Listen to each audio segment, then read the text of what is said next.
6, 5, 4, 3, 2, 1. Live from the Rob Christensen Radio Network Satellite Studio, it's Jim and Rob Overanalyze the Movies. Well, hello everybody, and welcome to Jim and Rob Overanalyze Movies, the movie podcast, the video podcast for people who love to talk about movies as much as they love watching them. Now, today we are going to be talking about, oh, good grief. What are we talking about today? Yes. Bonnie and Clyde, the 1967 version starring Warren Beatty and Faye Dunaway, amongst a number of other amazing actors who you'll recognize. The logline, it's got to be the best, most boring logline I've ever read, seen, heard. From IMDb. Bored waitress Bonnie Parker falls in love with an ex-con named Clyde Barrow, and together they start a violent crime spree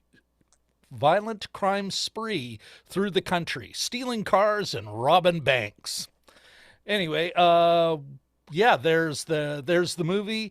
As far as the ideological ingredients go, yeah, on the production side, no, it would not get a reframe stamp, but it was union made. On the story side, I don't believe it would pass the Bechdel test, although there are women in. There's never a moment between two women just talking about stuff that isn't talking about a guy. As far as class consciousness, I'm not sure you can even, although it does acknowledge that they came from poor backgrounds, that there were poor people there, that this was the dirty 30s. I'm not even sure you can give it an honorable mention as far as that goes, but maybe we can talk about that a bit more. And certainly there is no class analysis to this film. I think that's about it. What else? I guess it's time to bring my co-conspirator, my co-host, my fellow gang member. Let's welcome now Mr. Jim Chloboyko. Hello, sir. Hello, everyone. Hello. How you doing, man?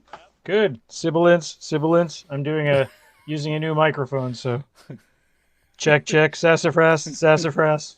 Anyway. And I'm wearing my Jaws shirt in honor of older films, so not quite the same thing, but it's the only. I didn't have any 30s style hats or anything.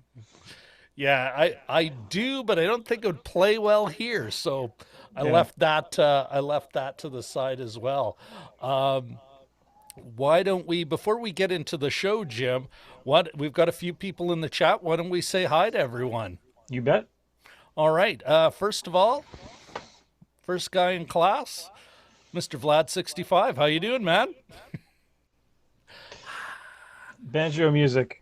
That costs. Well, and if I had my crap together, maybe we could get some banjo music for him later. Sure. Oh, Shashank Vachari. Hey, everybody. Love the music and the movie you guys are going to be talking about today. Good. We love you, Shashank. Let's give him another wave. Yay. All right. Everyone's saying hi. Oh. Richard L's chiming in. Greetings all from Rich and Katie, 2/3 of the Balmoral Street Research Irregulars. How you doing? All right, fantastic. So it looks like, we've got the core crew here today on Valentine's Day. We're looking at that classic, will true love triumph? Will these two kids get through? Will they go to happily ever after? Not quite in the spoiler zone yet, so I won't give it away. With that in mind, Jim, why don't you give us your first thoughts? Sure. this was a really, first of all, to play the movie, to watch the movie, this is something I had actually, along with my long list, aspirational long list on my PVR, I had taped this 2 or 3 years ago, and I just hadn't got around to it. I was sort of hoping that the kids would want to watch. My older kids are not, too young, old enough to appreciate this. I was hoping I could talk Carla into it or what have you. It just, sometimes it depends on mood. But as soon as I watched it, an hour went by before I even sort of realized, an hour went by. Like the movie goes down super easy. I mean, it's a lot of times you watch an old classic because you think it's good for you to watch, and that may hold you back a little bit. But once you actually get into it, you're like, okay, I know what everyone's talking about now. I had seen it when I was younger, but probably not enough to appreciate it. But there's so much in this. The stars are like Beatty and Faye Dunaway are just leaping off the screen. They're just amazing to watch. There's a lot going on. It's a kind of a fascinating story. I was watching American Experience earlier, which covered this, and I find that the tellers of this tale find it hard for them to be critical of them, even though they claimed over a dozen lives. So that's something else we can talk about. But yeah, it was just a really easy watch. Like it just, bam, you're there. And even that, the final scene, and not just the main part of the final scene, but just the elements that go into it. A lot of people are saying, "Oh, it's French New Wave." I thought it had elements of Hitchcock in it as well, and just the weird little details and the obvious symbolism, which I'm totally missing. He's carrying an apple. He's only got one eye thing in one lens in his sunglasses. Anyway, lots to talk about. But yeah, absolutely, absolutely charmed. And the stars, like Faye Dunaway and Warren Beatty, are just crazy easy to watch. Anyway, fantastic. Anyway, yeah. I couldn't agree with you more, Jim. I could basically what I want to do, folks, is copy what Jim said. The only thing I'll add to my first thoughts, one of the things that occurred to me, is you could really see, like, the Hays Code, the production code, was still in effect when this film was made. And even some of the story elements, which we'll get into later, reportedly Warren Beatty was like, yeah, we'll never get that by the code. But that they got this much by the code, this much sex, this much, for the time, graphic violence, and even violence that's, I would say, is disturbing now, is impressive. And you can see already people are just like, the code wasn't the thing. Its impact on American film criticism. Like, the New York Times film critic lost his job over this because he didn't like it. And Pauline Kael, one of the greats of late 20th century film criticism, got his job over this movie because the New York Times editors thought he was out of touch. Which blows you my mean with mind. a name like Bosley Crowther, he was out of touch? It's like, who knew? Thurston Howell, movie critic. Anyway, yeah. But what you can see, though, and we'll get into this more later, but maybe we will. But I was like, of all the descendants of this film, like as far as filmmakers go and its impact, all I'm thinking of is, it's like, wow, this is the logical, this is the progenitor of Quentin Tarantino. And why isn't Quentin Tarantino, like, he should be just cutting a big fat check to Warren Beatty. Yeah. Anyway, those are my first thoughts, Jim. Let me put you back for a quick, I think we already know how you feel, but what the heck? Is it worth people's time? This will be a quick one. Yes. That's it. Unadorned. I concur. Yeah. And moving on. I know. Right. I usually ramble on that question. So in conclusion, yes. But I mean, 5 it's minutes pretty later, simple. we're like, yeah, I thought exactly. we were talking about. No, enough about. Yeah. Okay, so what I think we should do, we'll get into the easy stuff. We'll start with the look and then the sound, and then we'll get deeper, the story, the performances, the meaning. But before we do that, we got an active chat. Why don't we just kind of touch base with them, if that's cool with you, Jim? Absolutely. Just make sure we're not leaving anyone behind. Shashank Vichari says Jaws is my number 3 film of all time. Great choice, Jim. So you get a shout out from Shashank on your wardrobe choice, Jim. There you go. Thank you. Vlad 65, and you know what, Vlad, we're gonna put a pin in this because I struggled with this, but we'll talk about it more when we're talking about the story and the meaning. But Vlad 65 says some class issues showing dispossessed farmers being played by banks. Yeah, there's something there. And then just some love to each other. Okay. Vlad says, and I may have, this may be, I know New York is involved, but Vlad 65 says, I think it was the New Yorker, not the New York Times for Pauline Kyle. You know what? Yeah, Vlad 65 is a third of the Balmoral Street Research Irregulars, so unless we get, he's a Minority Report. Ooh, managed to turn that into a film reference. Okay, Richard L. says, the flick reminded me a lot of others released during its period. For example, The Butch Cassidy and the Sundance Kid, and Easy Rider, maybe that French New Wave influence, you know. Vlad then says, Beatty didn't need a check. They gave him 40% of the gross because Jack Warner thought it was a non-starter, and then it made $50 million in 67. Interesting note, that's how he got it made. He did that deal. I did the math. So he got $6 million, and because he gave 10% of his 40%, well, 10 points, so a full quarter. So he got $6 million, and the director, Arthur Penn, got $2 million. Now, and here I did the math. That was like $42 million in today dollars, because this is 1967, 68. 42 million in today's dollars, and like a solid 16 million for Mr. Penn. So everyone was doing fine. All right. Father of Sean and actor Sean and singer Michael Penn. I did not know that. Huh. Yep. Well, I'll be damned. All right. And then Vlad, certainly he's leaning hard on the on the French New Wave influence. So anyway, okay, I think we'll move forward in the agenda. And Jim, I'm going to ask you to start us off. Here, let me just take that off briefly. Bear with me.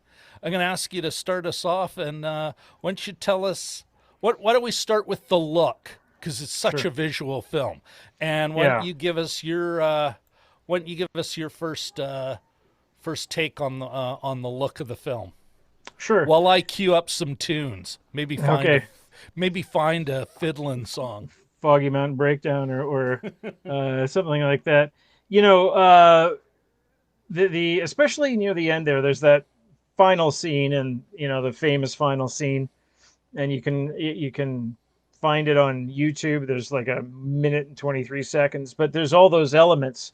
And they said this new French New Wave feel, which is sudden shifts in tone, choppy editing, etc., etc.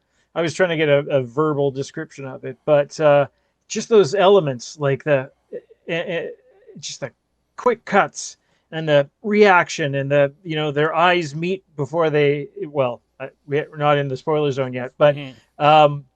We are. Sorry, we are in the spoiler zone now. We've gone into the movie. My apologies. Sure, their eyes meet before they die, and are brutally shot to death. But just all those elements, the birds and I don't know. It really comes together. There's a couple. I just watched the last 2 minutes of it before we came on air too. And just, he crunches the apple he's holding, and he falls down. She she collapses, and that whole thing. It does have its own look, and I actually don't mind the choppiness of the editing. I quite like it. The other funny thing too is how it uses music and how it uses silence too. That's for sound, of course, but just all these elements together, you're watching something quite a bit different. There's a book that I really want to read called Pictures in a Revolution, and it's that one about the 5 movies that were up for Best Oscar that year. And if you take a look at Dr. Dolittle with Rex Harrison, just watch the trailer, and you're it's immediate how different that is from something like this. So it was, I think, more of a realistic feel. It was, it just had its own. It really had just an ease to it that other movies don't really have, I don't think. Did you? Also, the other thing I want to mention is the fashions. For people who are grown up in poverty, and it's funny too, if you look, that always, nowadays, if you show bad guys, they're wearing leather jackets, Iron Maiden t-shirts, what have you. Back then, I always thought as a child, how could you differentiate bad guys? Because everyone wore a suit and tie and a hat. Like what made them different? They didn't look like bad guys, right? But in this case, Beatty, despite his poverty, is relatively always in white, always in that crisp white, and never with a mark on him. I mean, that's kind of a neat aspect of it. And Faye Dunaway's turned out in all kinds of hats and skirts and all kinds of things. But I think the costuming they had money. Yes, yeah, that's true. That's true. Yeah. That's true. Sorry, back to the costuming. My apologies. No, it's distinctive, and I think it's, your house may look like a pile of crap, but you emerge from it looking fairly fresh, right? Back in the day, wearing ties on every occasion, and we're talking about the deep South too, so it's not cool, it's warm down there, and they're wearing several layers. It always amazed me, anyway. Yeah, well, it seems like they almost they chose winter. They chose winter for pretty much the whole film seemed to be shot as though it's winter. The light's always long shadows. Rarely are they because they're never sopping their forehead. They're never going to that visual cue. Did you think, Jim, another kind of filmmaker I thought of, even as you're talking about the quick cuts and the close-ups and some of those other cues, I thought Kurosawa.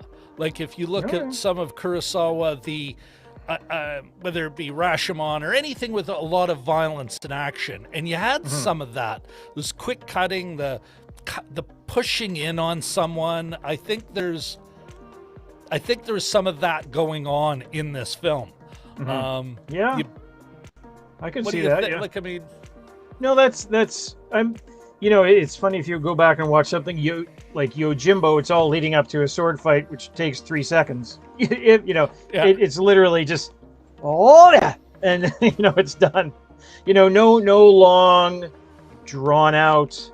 Using other elements. Reaching for the sword that's just out of reach. Nothing like that. It's just walks up to them. They each take a swipe, and one of them walks away. But yeah, using the landscape as well. Typically, I always associate the wind constantly blowing, like that horrible wind in Kurosawa movies. I can see your point. The only thing. Yeah, I get. Oh, yeah. Yeah, you look at the 400 blows. It's a lot more interesting than the 400 blows, which I'm still kind of. I think about what you're talking about, Jim, about some of these movies being on a list of I should watch it because it's part of film history. Yeah. And then you're like, I'm gonna watch Space Sweepers again. Screw it, you know. I have not been able to get through the 400 blows. I'm still kind of going, really? Okay. wow, this is not exciting, or it's barely interesting. Like, it's just... Yeah, that's one of those ones I think I saw on late night CBC on the weekends. They would curate some fairly nice films from the 50s, 60s, and 70s. Yeah. And back in the day, which they don't really do anymore. They just show Schitt's Creek all night. But back in the day, they would have these, and they do these. I remember for Jaws, they did this great bumper. So every time they went to commercial, unfortunately they went to commercial, but they'd have a shot of Quint's cabin and looking through the dried shark mouth at the ship leaving the harbor. But yeah, so this was 400 Blows was a late night find of mine. I probably saw when I was a teenager, and I'd heard enough about it that I did stick through. But it has been a long time since I saw it again. Before, I think one of the famous shots from it, unless I'm mistaken, is the children watching the play, from the stage and seeing the children's reaction to it. I think that's one of the big shots from it. But yeah, I have yet to see that shot. Yeah, I think that comes more towards the end. Yeah. Yeah. Well, eventually I'll work my way through it. Yeah. Like Dostoevsky. I'll get to the end finally. Yeah. Here's want to talk a bit about the and I'm thinking about Jaws. You mentioned the Quint and like some of the angles and that. That's another thing. This was a Technicolor movie. And although it's not as super saturated, like the colors aren't as super saturated, it's a lot more, I want to say muted. Like you can see we look at the picture behind me, you see a lot more earth tones in that, but it's still there. And I'm thinking of Jaws, the same thing. Like, I mean, there's a look in the color treatment and the framing of everything that I think you could I want to see the cinematographer and I want to look at that film again, at Jaws again, to see, because this definitely has a look that we've seen in other movies for the next 10 years. By the end of the 80s, no one's going for a Technicolor look, even muted. It's like, no, I have color film stock. And actually I'd say more realistic. This was, let's say, in its mutedness, they're going for a more naturalistic or realistic look, like color and everything, but they're still shooting anamorphic. It's a lot of in that first, I'm thinking of, Jim, the first shot, the first scene, it's Bonnie, and she's on the bed and she's banging away, and then there's a zoom in, and literally one eye is in focus and the other isn't. It's anamorphic, like microscopic depth of field, and then every now and then they'll go to some big long shot, but I think they're I think even then they're trying to be as realistic as they possibly could. They even managed to find one or like a couple of shitty, pardon my poor language, but shitty Model Ts, like in the props and everything. You still kind of see those 20s, 30s cars, and they're all in great shape because they're renting them off collectors. But, at least the first car he was trying to steal, her mother's, allegedly, it's like, hey, that looks like a piece of crap that I would expect to see in a small town.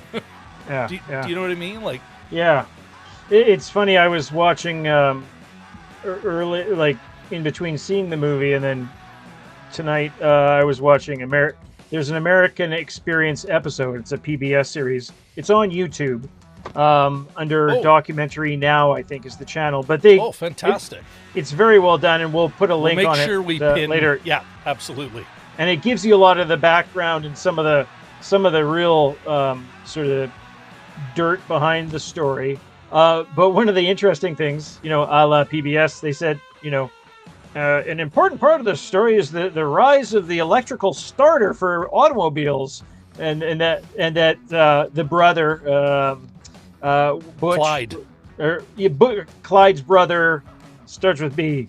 Oh, Buck. Buck, yes. Buck and Blanche. Buck was sort of an expert at hopping cars up just from hitting the wires, and he taught Clyde that skill, and that made it easy for them to steal. That they became quite good at that. So it was stealing cars. It was a full-on skill. Yeah, it's like picking lock for thieves in Dungeons and Dragons or something. That was their lock picking, and yeah. So that was sort of part of their rise too. Is it enabled them to? They said, oh, sometimes he stole 4 cars in one day, and always going for the better model. Like he would seek out the better as he trades up, throughout the movie. Almost like a video game character who's trading up for better weaponry and things like that. Faster cars and things like that. So. And you know what? We'll have to put a pin in this because this almost hooks into a bit of the story and a bit of the meaning. But it especially because he was going to steal a piece of crap, and then all of a sudden there's Bonnie on the scene, and he's like, "Oh, I can't go boosting any old hunk of junk. I gotta go find something fancy. She's fancy. I should be driving this young woman around in a fancy stolen car." Yes. Was there anything else before we move on to the sound of the film, which also has a lot, and I think new for the time to talk about? Is there anything else you saw where you're like, yeah, I still see that in films now? Like I said, for me now, Quentin Tarantino, but you could seen it like work its way through the 70s, like some of those impacts it was having. Yeah, I mean, it might come out as we go along, but just that it was fresh. It felt fresh. There's a lot made about. This was one of the first movies to use blood squibs, to symbolize actual shots, and they got it's on record too that they used actually, and they got shot a number of times at different points. They're chronologically, they were full of holes by the time they were put full of holes. Yeah, they had been doing this for a couple of years by the time they got stopped. But getting caught in that. But yeah, you're right. Like a lot of use of, and that Technicolor super saturation, the blood looks nothing but red. There's no, like, and even when they're wiping it off on themselves or on other things, it's. That red is there. And it also has like an Indiana Jones, the way it'll pour out. If it's flowing, it's flowing like Indiana Jones and the Raiders of the Lost Ark. Yeah. I mean, even before they get caught, there's that one sequence in the field when they capture Buck and his wife, and they're just slickery with for lack of a better term. Because they get nailed in the shoulder. It's funny they had the sort of the matching arm slings. The old typical took a shot in the shoulder, and they were just when they were being driven around and looking for help. Could you help me? I think Buddy takes him to his dad's place and they fix him up, and but they're just coated, and it looks like blood. And even movies after that, I've seen movies since. After 67, and the blood still doesn't look realistic. I mean, but quibble. A minor problem, but it's something. A minor problem, but I mean, they dealt with it here, well, and if you watch any old John Wayne War movie, it's just like that one sound effect, that ping, and then the guy clutching his chest and falling over, right? So this was it, bam. And I want to talk about the final scene with you later, but. Not just the shootout, but the abrupt end. Like it pretty much just ends with the cops approaching the car. But that's something we can talk about later. Yeah. Well, let's get into the sound then. And then we'll talk a bit about the sound, folks. You keep the chat going.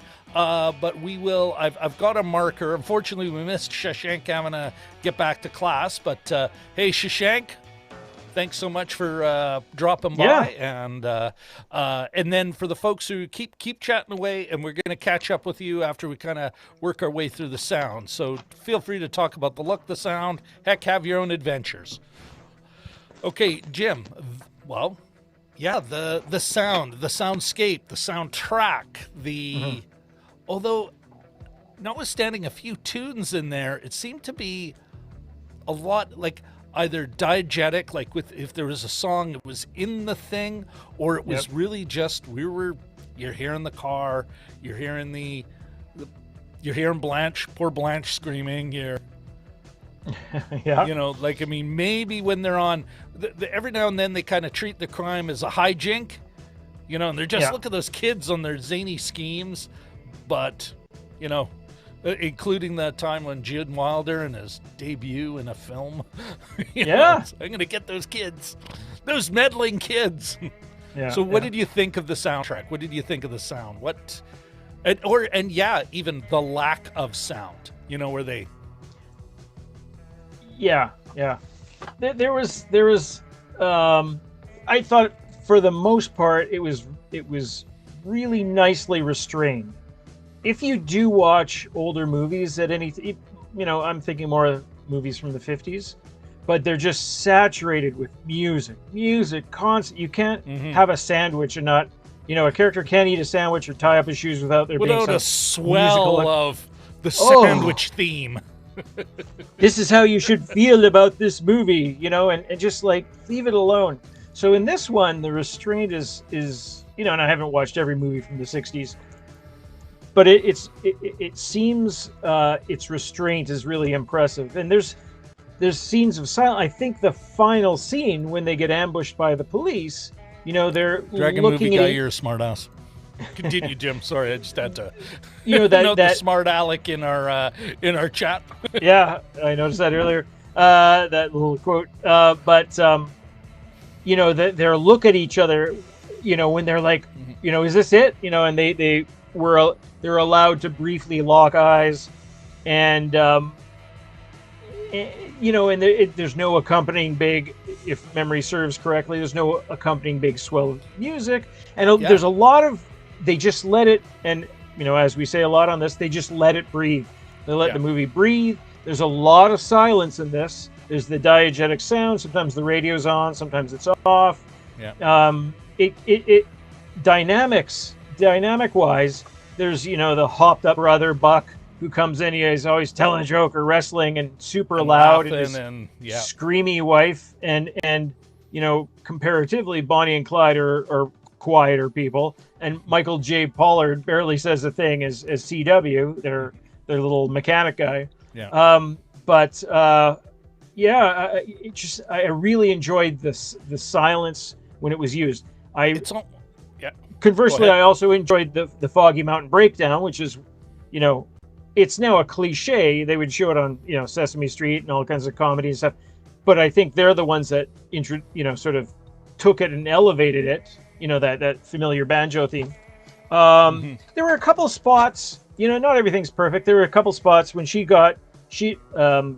Bonnie's leaving in a cornfield. There's a little swell of music that I thought was kind of unnecessary, but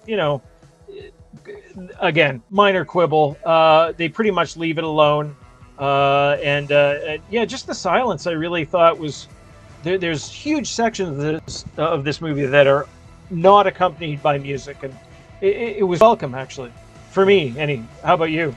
Well, it's almost, I was thinking as you're talking about that, Jim, it's almost like this is the anti-Tenet. This is the anti-Christopher Nolan wall of sound effects. Everything must be heard, so nothing's heard kind of thing.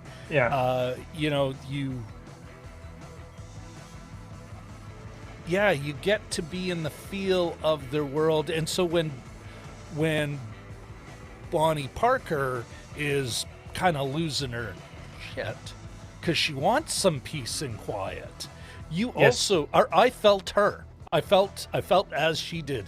So after a while, it's like, just shut up. Just go. Take our third wheel, this guy we treat as, our our Sherpa and go play in your own house. Like, why do you have to do it here? Why do you, like, I mean, can we just a little peace and quiet, just a little bit? No, Clyde, you stay. And you felt it. You felt her frustration. You felt the racket. You felt this manic kind of thing where, and honestly, from what I could gather, and I'm looking forward to checking out that documentary, Jim. But from what I could gather here, my bit of research, yeah, they were not rocket scientists. They were like so many other criminal gangs. Like, they're just kind of a little bit stupid, and totally reacting to the moment. I could imagine if you fell in with these folks, that it'd be like just forever at maximum volume. Like, it'd just be forever tense, forever maximum volume. And if it ever was quiet too long, it'd be like either we're going to start fighting, or we're going to do something stupid, or we're going to overreact to something. Like, apparently, poor Blanche was like so close to, like, she almost, like, when I say got away, not like got away with anything, but she didn't want to be there. And it was only because they overreacted to something stupid and started shooting that all of a sudden she became a de facto member of the gang, and that like apparently was an actual fact, that she was like, but yeah, when you're around these people, like, I could just imagine that you want peace, but they're not really peaceful. And I don't mean that in like a hippie way or anything. And I think that, Jim, is exactly why that soundscape is that way. Like, if you had all that music filling it Up and down. it all of a sudden it's managing your expectations. You're just in the flow. I remember reading, they're saying that if you drive no music, what people found was that their heart rate would jump up and down a lot more than if you drove with music on, especially fast beat music. But the music, as you're driving, kind of manages your heart rate. It's kind of interesting. What they found, though, was that the people who weren't were a lot more aware of what was going on, and the reason so their heart rate could go up and down in reacting to what was actually happening. So their heart rate would go up because they had to just jump on the brakes. You got bopping tunes, you're barely noticing it. Your whole physiology is being managed by the music. You're not as aware of what's actually happening around you. Now that's kind of, I'm really stretching this half-remembered or three-quarters remembered article, but I think it's apropos here because I think that's exactly what they were doing when they did the sound design. They wanted to make sure that we were always either calm or on edge because of what was happening on the screen, not because of what the music was telling us to feel. And then at the end, I can't remember what the tune is at the very end over the credits. It's another kind of, they have a little bit of music at the beginning and a little bit of music at the end, and there's some poignancy to it, and a little bit of, these people in the end we made you feel for them, but in the end they died shitty deaths after a ring of death, So I think that was where they really, I'm not saying that the other way is a bad way. I think of Inception as great sound design and a great score and all that stuff, where I think there is one where really his style worked. But I think here, the choices made here really set the film up for success. Yeah.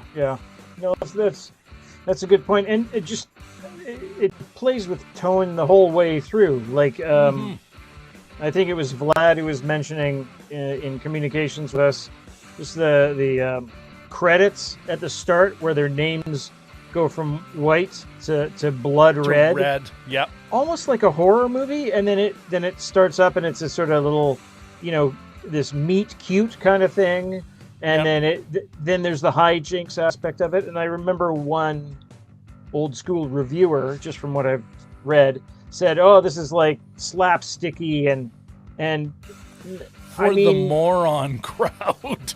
Like, yeah. oh my goodness, they were.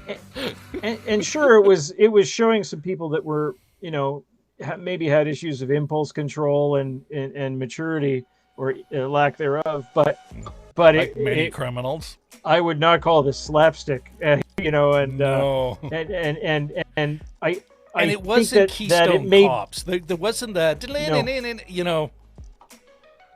Sorry. I think that, no, I was just going to conclude, and I was just going to say that I think that playing with tone, like throwing, it's those things that you shouldn't do, those rules that you shouldn't break. And I think that's what earned, with the old school crowd, it earned some of the ire, and that they didn't get it, that they didn't get these shifts in tone and these changes of mood and, use of silence. Crosley Brow there lost his job, lost his ride. Yeah. Yeah, I'd heard bad things about him before too. He didn't give movies much of a chance anyway, but that's a whole. Well, that's it. Perhaps one of these days we'll review the critics of some of the movies we've watched. We've dipped into that. We've dipped our toes into that lake before. It might be worth a whole show. Okay. You know what, Jim? I think it's. I think we can move to the next step, but before we do that, why don't I pull up some more? Let's see what's going on in the chat. Yeah, you bet. Let's see what adventures they're up to. All right. One, I think this is a perfect place to start. Richard L. says, around the same time was the Serge Gainsborough and Bridget Bardot Bonnie and Clyde tune. Rob, maybe one for your playlist. Perhaps. Actually, what I need Richard to do is create playlists in advance for all the movies we've got coming up, so that we can, and we'll share that with everybody. Be the DJ. And we can, we can hear it, or we can listen to it before we watch the movie as we get ready for the whole thing. I think that's a great idea. It's a great idea where I don't have to do the work. Smart remarks aside, that is a great idea, Richard, and I'll look it up. I probably won't be able to have it on the show because that would be a rights clearance issue. I would have to find the generic knockoff within Epidemic Sound, within the subscription service I pay for, and am rights cleared for. Look at the Vlad65. Again, earning his 1/3 of the Balmoral Street, his place on the Balmoral Street Research Irregulars. Vlad65 says, The Look, it won one of its 2 Oscars for cinematographer Burnett Guffey. Well, there you go. And, and then he says back to, and this is, kind of talking about the props and how they're used, the visualness of the props. Vlad65 says, actually, it's a pear, but the symbolism seems like an apple. Oh, okay. Is it pear? I didn't. I actually, when I was watching it, because he grasps it and it sort of breaks it. He's holding it in his right hand. Yeah, and it just sort of breaks, and I thought was it a bottle of milk or was it plastic or what was he? So I went back and he comes out of the car and he's eating a piece of fruit, and it sort of I couldn't really tell what it was, but there's got like full of holes. Why does he lose the lens out of his? It was just sort of driving me a little bit bonkers. Is it a reference to the Cyclops? I don't know. Like worth a rewatch. Yeah, and I'm maybe. Sure. I'm sure there's. Blanche lost an eye. Blanche loses an eye, and she really did. Like Blanche Barrow lost an eye as she was saving her husband, who ended up dying anyway. Blanche, I think the real Blanche and actually there's a lawsuit over it, but the real Blanche kind of got screwed in how she was presented. But she loses an eye. Clyde is basically shot in the head by his eye, I think maybe that's almost like a weird kind of foreshadowing. Maybe. Now, Vlad65 says, in 67, The Graduate, Heat of the Night, which won, Guess Who's Coming to Dinner and Dr. Dolittle were the other best movie nominees showing the changes in Hollywood. And I would say even Dr. Dolittle, if memory serves, that was almost like this is where Hollywood's changing, because Dr. Dolittle, it's like that's a little old-timey. Something Crosley Bowther would like. I think I'm pronouncing him. Is that his name? Crosley Bowther? Bosley Crowther. Crowther. Yeah. Thank you. Vlad65 follows up with color film. I think Beatty wanted black and white. Yes, he did. And the studio said no, but a black and white film would not have given us the bloody 70s as it did. And I don't think... Jim, what do you think? Yeah. As far as the look of it, would you have bought this if it was in black and white? Oh, I probably, but they already had there's already enough on the screen that was telling us what age it belonged in, like with the costumes and the cars and even no interstates. They're all little narrow ribbons of road and things like that too. And just, there were enough cues for me. I'm sure they would have found a way. They probably would have shot it a bit differently. Though, is a cue that says you're not connected to it. Yeah. Like, I think black and white would have hurt the film. Yeah. Yeah. Like, I mean... go ahead. And, I'm just trying to think of issues. Does it bring the two stars to the, with, their obvious youth and their, just... Would that put a damper on that, just sort of thinking aloud? I mean, I'm sure they would. I like it as it is, but I guess we'll never know. Yeah. Well, there's two things that occur to me. One, it could very well have been that it was a budget issue. Color stocks had always been expensive. And it's not just the cost of color stock, it's then the cost of, like, how are you lighting this film? Because there's, color stock that's balanced for tungsten lights. So you'd see Kodak, blah, blah, blah, 200D or T for tungsten, or D for daylight. And so it adds a layer of complexity. Where he could literally been, as in his role as a producer, just being, it's like, let's just shoot it in black and white, it'll be fine.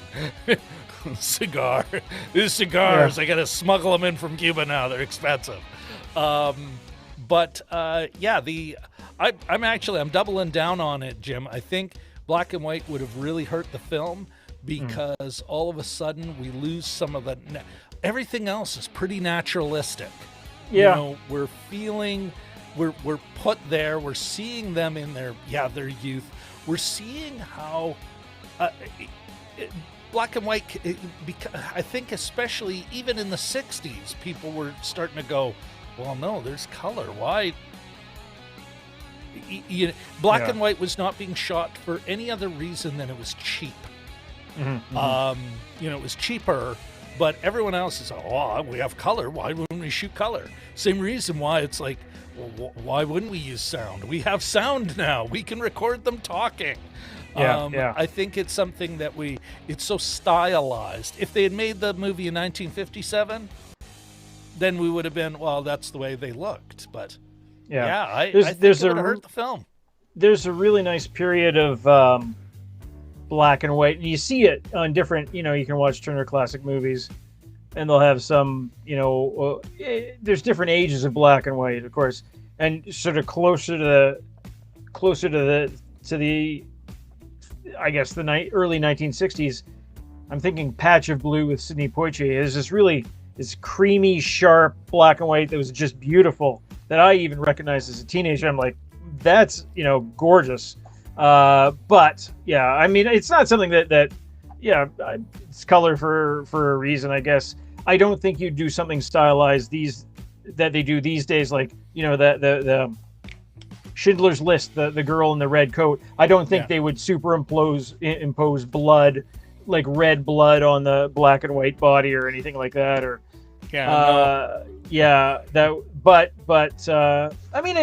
it's Yeah, I think There was like a for movie- such a naturalistic and let's say realistic Yeah. feeling film. I think the color helps that along. And when we got a thumbs up for the studio for saying no, we're spending the money on that. I don't know what crazy crap you guys are going to send. What? Screwing around in the outback of Texas, but at least we'll know it's coming in color. There's a recent movie before COVID came out, and it was re-released in black and white. Was it Fury Road, or was it? It was something like that. Like it was a big action adventure movie. Maybe somebody in the wow, chat will chime in on that. Yeah, I can't recall right now. Somebody will mention it. We'll come back to it. Let's get back to the chat quickly. Dragon Movie Guy being a smart aleck, but first of all, welcome. Good to see you here, man. Hey everybody, love Anna Morphic, best female cinematographer out there. LOL. Oh my sides. Jim, comedy gold. It's good. Moving on. It's a technical joke too that makes us sound smarter. All right, Vlad. Squibs. Yes, most extensive use to that time. Yeah, absolutely. Vlad also says on the sound, I read they really cranked the volume of the gunfire in this one. Oh, absolutely. Yeah, no pops. Like, I mean, and again, it'd be interesting to refer, and maybe I think it was Richard, one of our Balmoral Street researcher regulars and regular fan of the show, friend of the show. I think he had talked about the documentary that came with the DVD set for Raiders of the Lost Ark. And it'd be interesting to see if that guy referred to this movie as an influence. Because no one ever just invents something. Yeah. It's all just an iteration. Richard L. says, we laughed imagining ourselves at the auditions for Blanche's role. You'd have a migraine within 3 minutes. Ah! Just scream. Yeah. And the thing is, if you see pictures of Blanche, she's a fetching young lady. She's not this sort of, screamy kind of, she's actually she looks more like an actress than Estelle Parsons does. Like she's got the sunglasses on and she's got this sort of shock of dark hair and looks fairly stylish. And badass enough to save her husband in a gunfight. Like, that's not somebody who's, forever. I'm wondering if that's just something where they decided, or even maybe Estelle Parsons decided, screw it, I want to do this. I want to be that character, I think they needed tension within the group. Yeah. I think they were going for tension within the group, and what else are you going to do but set the women off against each other? Yeah, there you go. Yeah, this was made in 1967. Okay, I don't like 65, her. The Undertaker. Actually, Vlad, I'm gonna pin this to when we talk about when we're getting into the performances, because we'll be jumping to that next. Everyone is talking about. Dragon Movie Guy makes a smart remark. Says, sounds like the modern day Bonnie and Clyde with Donald and Ivanka. Ooh. God. That'd be interesting. All right. Referred to that. Okay, let's move on, Jim. Sure. We'll come back to some of these things in the chat. Dragon Movie Guy says, Logan, the last X-Men kind of Wolverine, the last good X-Men, the Wolverine, was re-released in black and white. Good to know.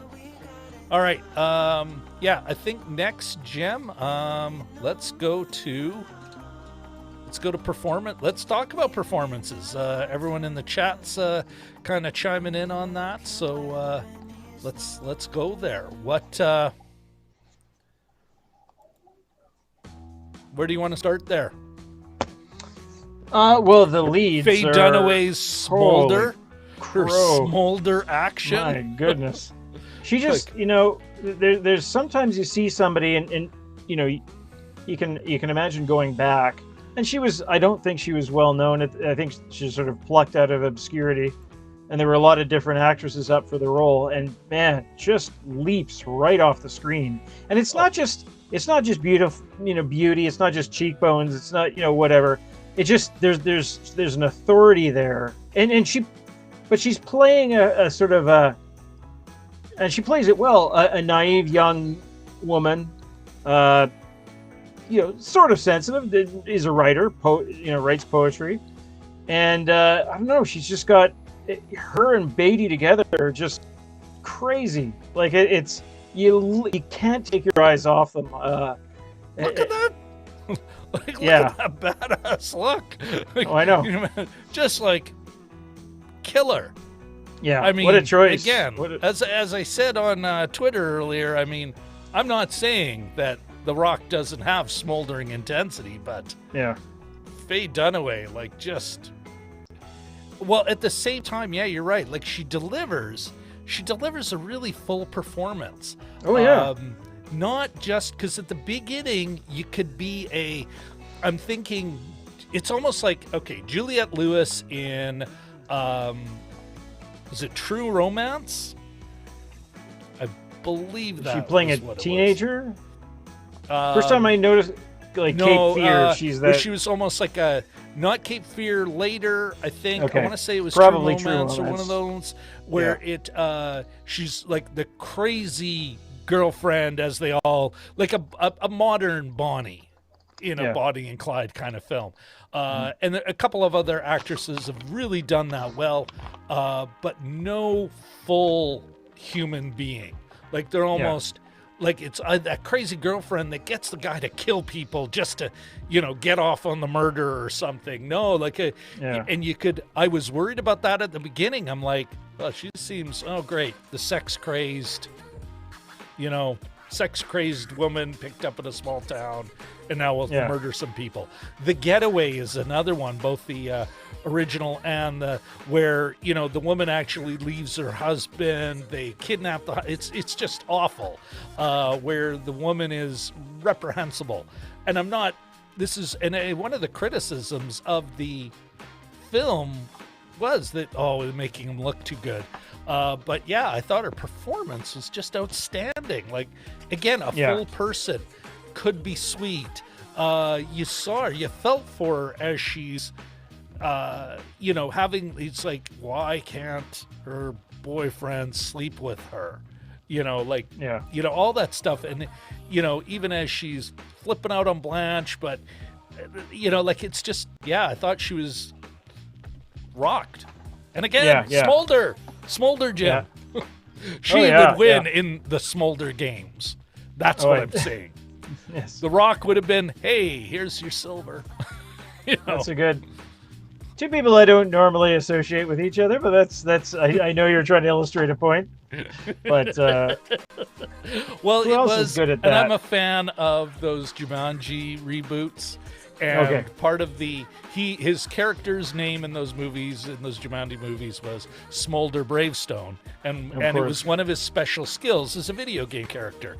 And it would be, well, what's that? And then he would look to the thing, and the women characters would be like, okay, oh my, you know, that was because he had smoldering intensity, and so I was like, Faye Dunaway, there you go, there's the queen of smolder. Yeah. Out of the way. One of my favorite writers. Go do something with muscles. One of my favorite movie writers, Stephanie Zacharek, probably mispronouncing that, from Time now, but she used to be Salon and then Village Voice. She did a little bit of an essay once on how The Rock has actually got the same old Hollywood qualities that somebody like a Cary Grant had at one time. Yeah. Not the body type, of course, but that he did have the ingredients for it. It was a fairly well thought out argument. I'm not sure I totally agree with her, but kind of just an interesting little aside. Well, I think,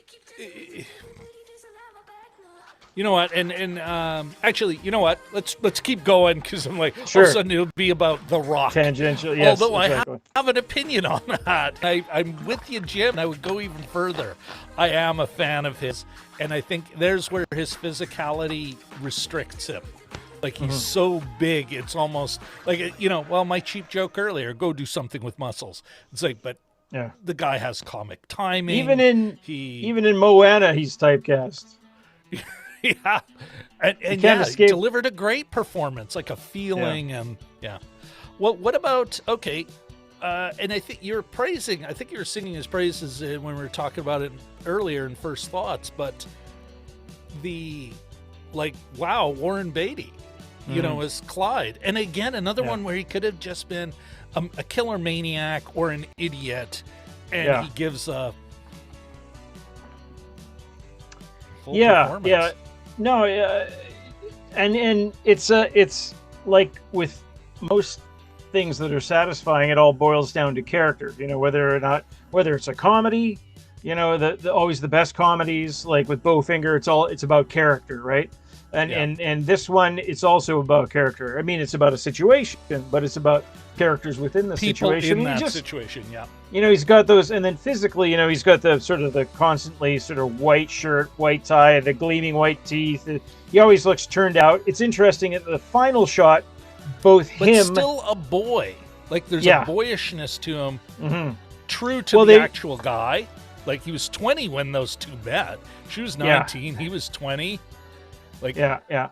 Sorry. No, I was just going to say, in the final scene, both him and Malcolm, the guy who set them up for the ambush, both their shirts are untucked. And it's the first time you actually see him a little bit dirty, a little bit untucked, or a little bit, not entirely together.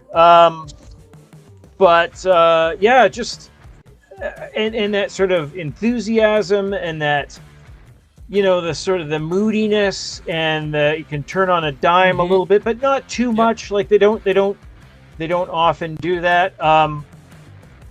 These two characters are I don't know how old the actors are at that time, but they're really stuck in between 20 and 25. They're sort of coming out of teenagehood and sort of getting on with adulthood, I think. And I think they both show elements of that. The danger zone as we're growing up. If you're going to be committing crimes, you're committing them in late teens, early 20s. 35-year-olds don't go on a crime spree. I'm not saying never, but yeah.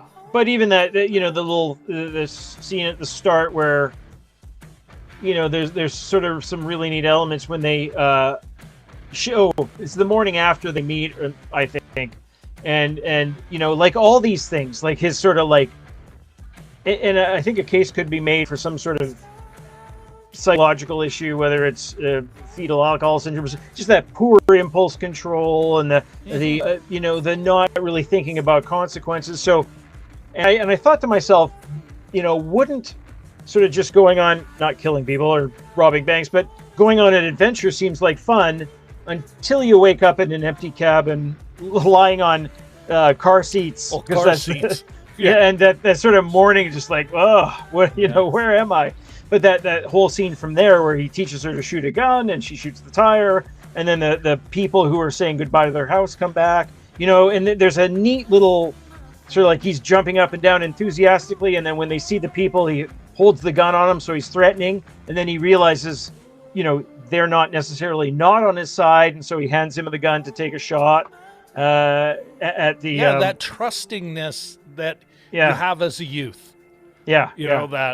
No reticence, like it's all in or all out.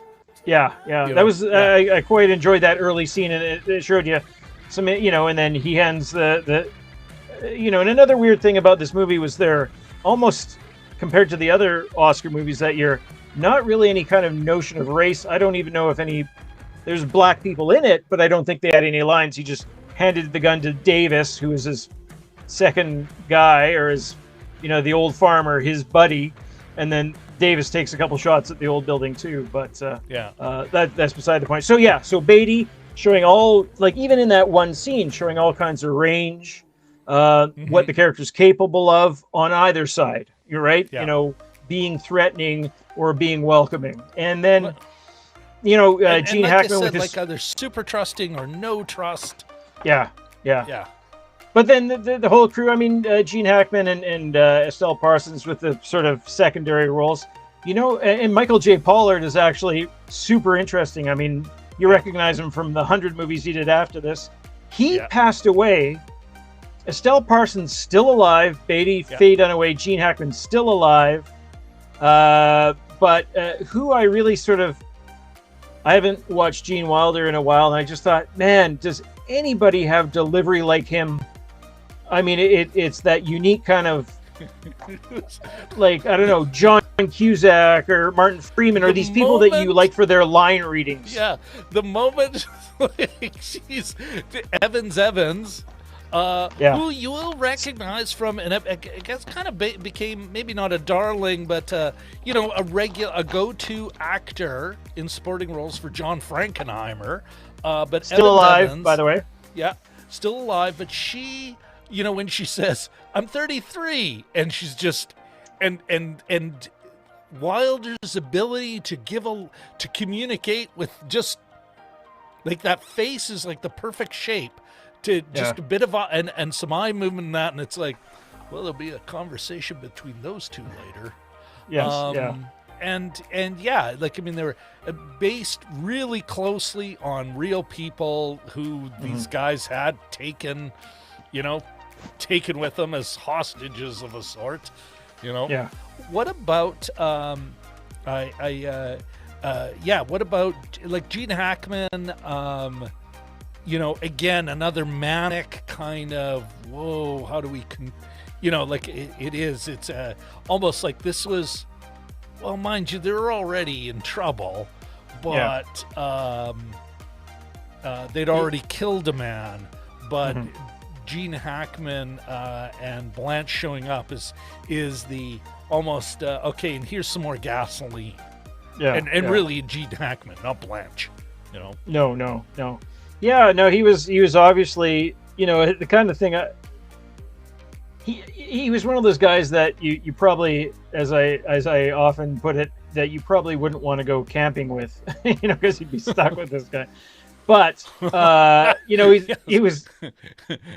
And if Blanche knew it was only a couple of days, she wouldn't talk to you.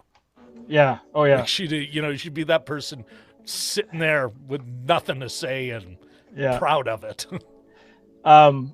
But at the same time, he's kind of the thing I like most about his character is that he tells the brandy and the milk joke.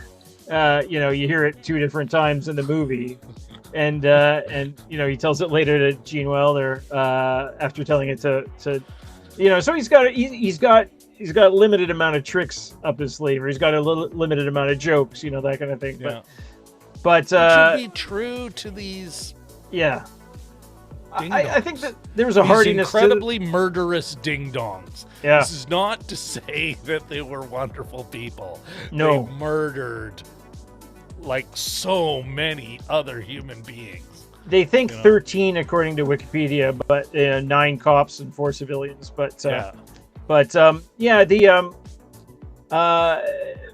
just Gene Wilder, I sort of miss.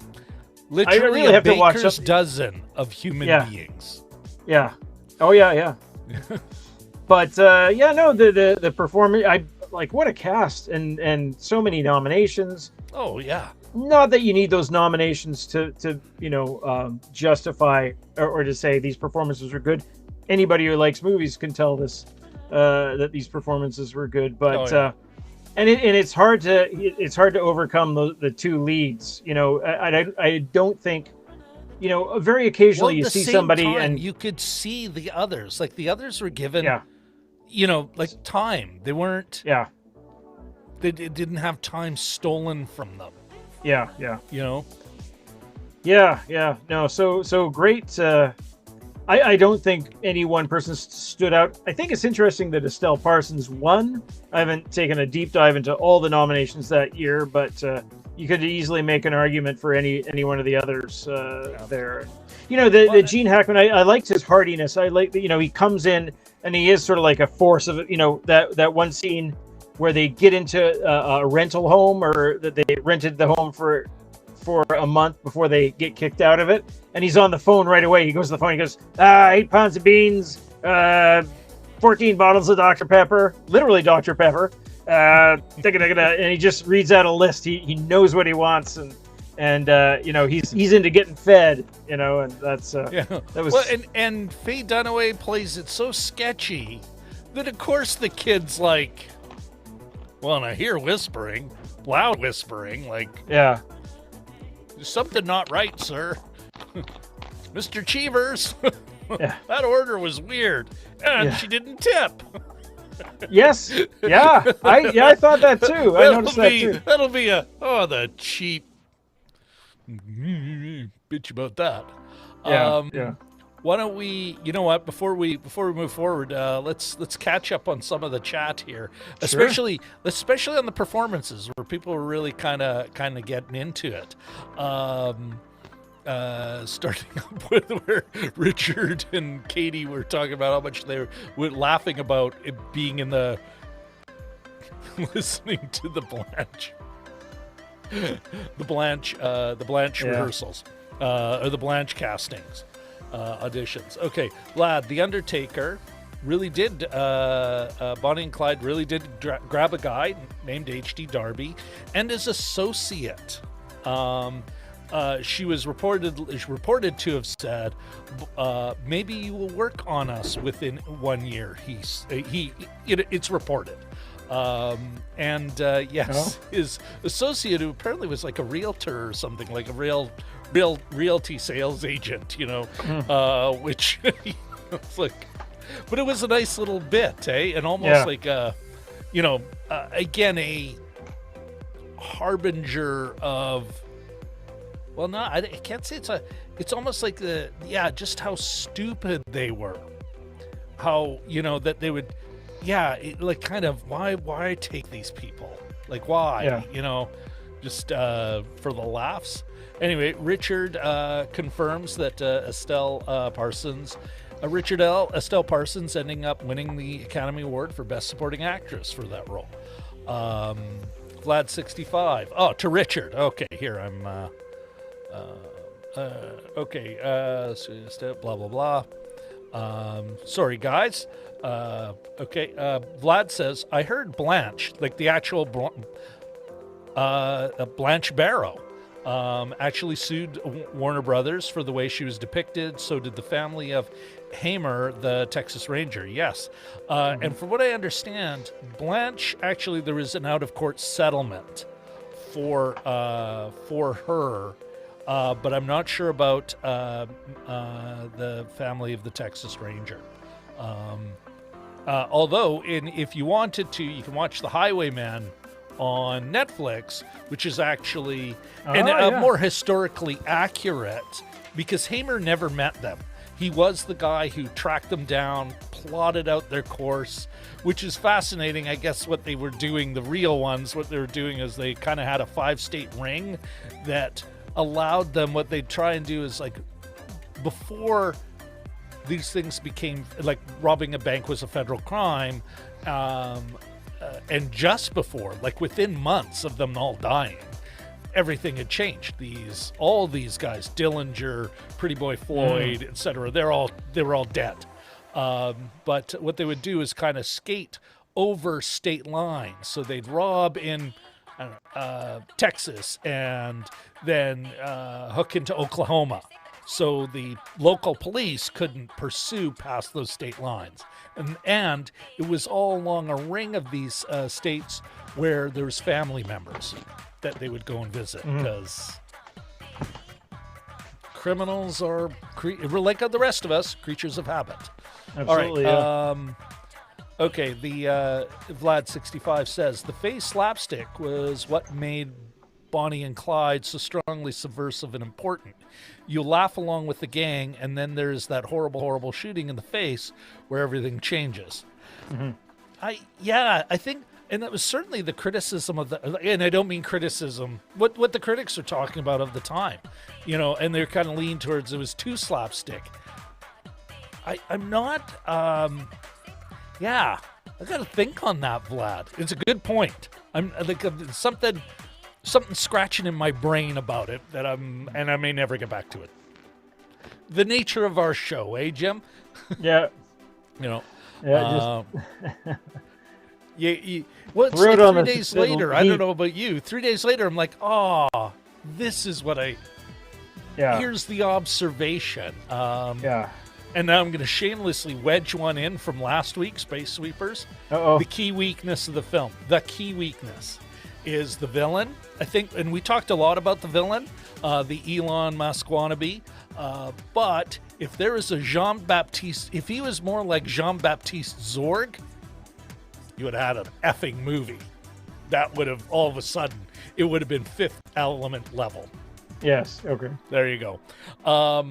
Richard L. says, geez, I can barely get the movie done by Sunday. Would be ambitious to put together a playlist, too. Youths. Lazy youths? No, I'm just kidding. Yeah. Well, he's younger than us. Youths. We're sticking with that. Okay, Dragon Movie Guy. Yes. And, here's an interesting thing. Parasite has been re-released as a... that would be something, yeah. In black and white, around January, sometime in January. Yeah. Faye. Some producer opined she didn't have a face for movies. Really? Really? Yeah. Well, there's always a producer saying something douchey. And, of course, to some woman. Exactly. You know, it'd be some guy, you don't really have the face for movies. But you know what you do have the face for? You know, working in my production company, baby. You know. Yeah. And honestly, and she did so well. Like, you see her initially and you're like, I don't know if I'm going to buy her as young as she is being played, which in the movie is like she's like 17, 18. Although apparently she met Clyde when she was 19, he was 20, and they kind of didn't really hook up as criminals together for another year, apparently. Yeah. But, you know, that's not to take away her agency either way. But that Faye Dunaway could deliver a role where afterwards, there is kind of a girl. Yeah. And then there's this woman, and then there's this young woman, but woman, and damn, they were all so good. Okay, Dragon Movie Guy, thank you very much. California with a K for Juliette Lewis as the one of the crazy criminals on a run of killing and mayhem. Vlad 65 though says not California, Natural Born Killers with Woody Harrelson. Yes, that is it. You remember that? Like super violent, and I think it was Oliver Stone, if memory serves. Yes, I think so. Yeah, here I can. Yeah, you know that was released when I was in Japan, so my track record for some of those is a little bit shifty there. Dragon Movie Guys being a smartass again. Hashtag smartass. Smolder and Scully. Oh, my sides. I need, you know what? I'll get the rim shot sound effect for every time, and that'll just be for you, Dragon Movie Guy. Every time you come by with these bon mots, I'll have that rim shot ready for you, buddy.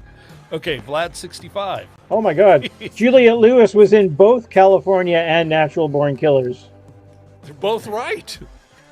Ding, ding, ding, ding. That's a double win. Wow. All right, Vlad 65 says, back to the performances. All five got Oscar nominations. But what happened to Gene Hackman? Did he do anything later?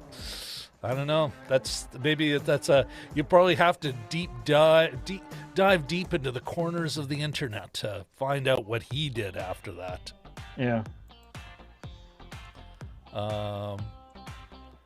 French Connection, of course. Richard L. Gene who? He was like in so many ways. His prime time was after that the 70s. You know.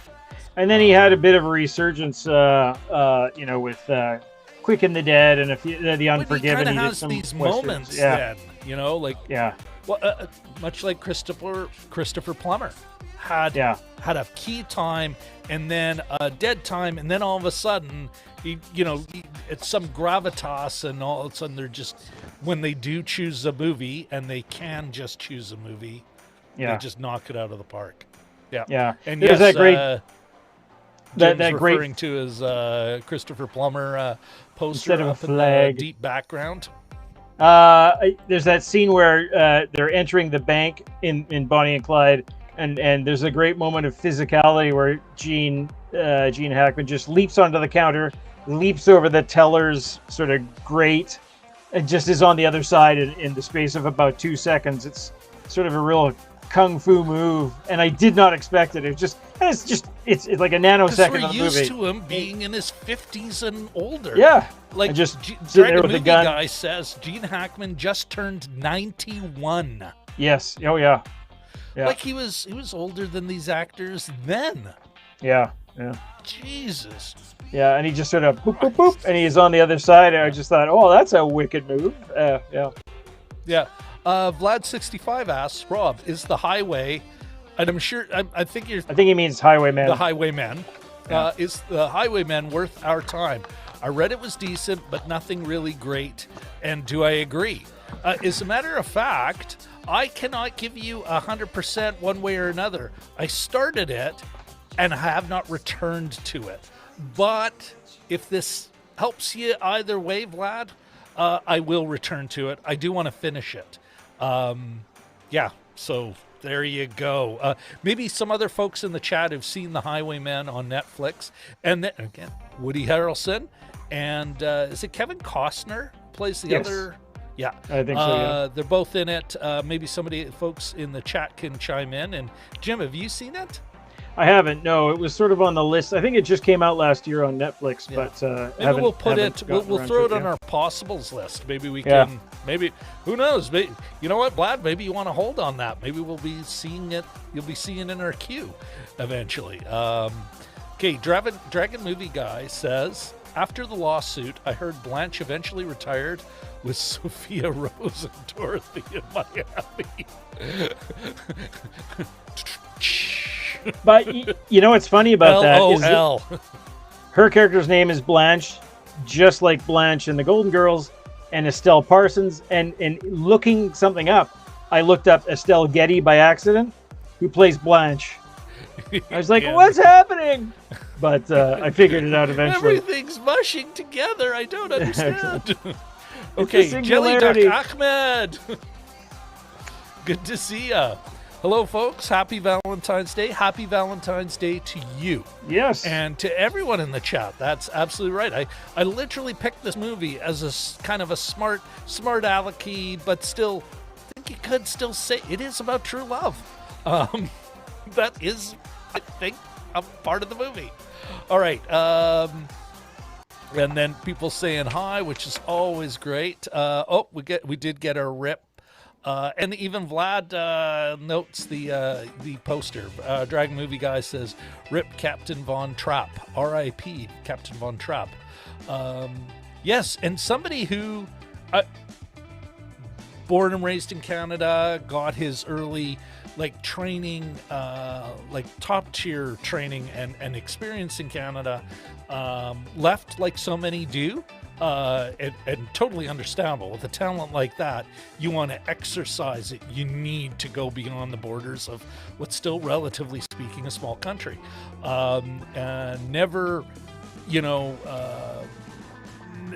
always acknowledged his roots like the classy guy he is.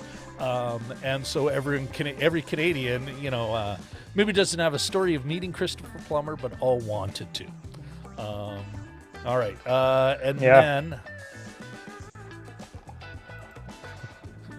And then finally, before we move on, because we still got more of the show to talk about, Jim. Vlad65 says, Valentine's Day. Remember the tagline? They're young. They're in love. They kill people. Yes. All right, and I'm gonna hold on. I'm gonna hold on, Dragon Movie Guys, next smart remark until we come back to the chat. Jim, speaking of which, let's talk about, you know what, and as much as we're singing this film's praises, the story, you know, the story, the film itself. I think there are a couple of notes I wanted to, and if it's cool with you, I'll go first on this one. I did find kind of, you know, and it was, I mean, anything with Faye Dunaway, like as Bonnie, like I had a couple of moments at the beginning, but her performance just totally delivered. You can see what they saw in rehearsal or in auditions. They went, nope, that's what we want. She will deliver what we need. But near the, where was it? Nearing the end. Oh, when they're patched up by, you know, a Dust Bowl, like one of these like little traveling Hoovervilles. And I was like kind of, you know, like it seemed kind of on the nose. I wasn't buying it. I just thought by then it's like, no, you're dangerous criminals. If they're helping you out, it's because they're afraid they're going to get shot. You know, that was, I mean, this is barely a quibble. Like it's one scene where I'm like, between that and the bank, hey, let's shoot up the bank sign, and every now and then, hey, is it? And that's almost become a trope. You want to establish your bank robbers as good people, you know, let the customers of the bank keep their money. You know, like it's just it is. Yeah, it's a trope. But there's a couple of these moments where even when they're beating up the Texas Ranger, the Hamer, when they're like, why aren't you protecting poor people? And poor people's, and I'm like, I'm not saying that they wouldn't have said that, and certainly part of what the media, when the media was kind of on their side at the time, they had a sort of, maybe not giving, you know, taking from the rich and giving to the poor, they just talk. But I didn't quite buy it, especially because apparently, as much as they did rob banks, what they liked, kind of like an eagle. It's like, oh, there's easier pickings in, with an eagle, it's carrion. You know, it is a carrion eater. But also these guys, in actuality, loved small stores off the beaten path and gas stations. Like, you know, it wasn't this heroic fighting the man thing. And I just, and they didn't have enough of that in there for me to buy it. And maybe that's why I can't give it, I have a hard time even saying an honorable mention in as far as the class analysis stuff goes. But those parts of the story didn't ring true. It wasn't really, we didn't visit that enough, I didn't think. But I wanted to know what you thought, because I thought as far as story goes, that's the only thing that kind of took me out of the story. They seemed kind of, especially that scene with the Hooverville and them all like, you know, here's some of the last of our soup. It's like, no, they're criminals. They can go steal soup. They will not come back to drop off extra soup. Yeah. Do you know what I mean? Like, that took me out of the movie as far as the story goes. From what I understand about them, and, you know, not that this is a documentary, but they had become folk heroes to some extent at that point. So if anything, the Hooverville, which is, to explain for the other people, it's an encampment of poor people. Maybe they're Okies, who knows? But there's just a little Dust Bowl economic refugees. Grubby little encampment where people are barely sort of surviving, and they've got a pot of soup on the go. It's probably pretty thin, and all the Barrow gang drives up. They've been beaten up, they're bleeding, and they just want water. They want some fresh water, and somebody ends up giving them a pot and with some soup in it, and Michael J. Pollard's C.W. Moss character brings it onto the car. If anything, I thought it was too quick. I think if that kind of encounter happened, it was perfunctory is the word I guess I'm looking for. It was literally about a minute long, and the people sort of crowd around, and in a way it's sort of wedged in there. Yeah, in a way it sort of reminds me of that from the Tobey Maguire Spider-Man movie, where he sort of passes out after saving the subway train, and all the people are gathered around, and he's got his mask off, and sort of like, it's that moment of, it's almost like a sort of a money shot moment where they realize, oh, this is the guy, or these are the folks. Not in the same way, of course, but I think there's this, silently they all sort of gather around the car, and they come up to the windows and they're looking in. If you're going to spend some time on that, better to spend 5 minutes than 1 minute, I think. So I don't disagree it didn't take me out of the movie that happened, but I think it was a really quick treatment. It was just like a box ticking moment, maybe. Yeah. And I did think, oh, that's kind of anticlimactic. I thought they would have had some sort of engagement with them or something. So yeah, that the other stuff didn't bug me so much, but I did think that was, and it's probably one of the quicker segments of the movie. You could even sort of cropped it and pulled it out for like it wasn't purposes, How did it best, maybe it spoke to theme, but by then we know who these people are. But it didn't move the story forward. It wasn't revealing character. We know who they are, and I don't think it was actually, or if it was exploring theme, it like you said, Jim, perfunctory. I wonder if it had as much time on screen as the shooting up the house with the family who got run off by the bank. Where there I felt you at least had some time. Like, again, said it before, said it again. There was a scene that was allowed to breathe. Yeah. They weren't rushed. There was moments. And again, and Jim, we the sound of silence, of not hearing everything else, allows you to hear the crunch on the ground. As here's the other man who worked the land. Which, although I gotta admit, I'm not saying that there wasn't poor white-black solidarity in the 30s in Texas. But I'm also kind of saying there's probably a lot less of it than we've seen one black person and it was in a moment of solidarity. And I'm like, kind of, really? That seems pretty... Which is so interesting because that... something else. It just...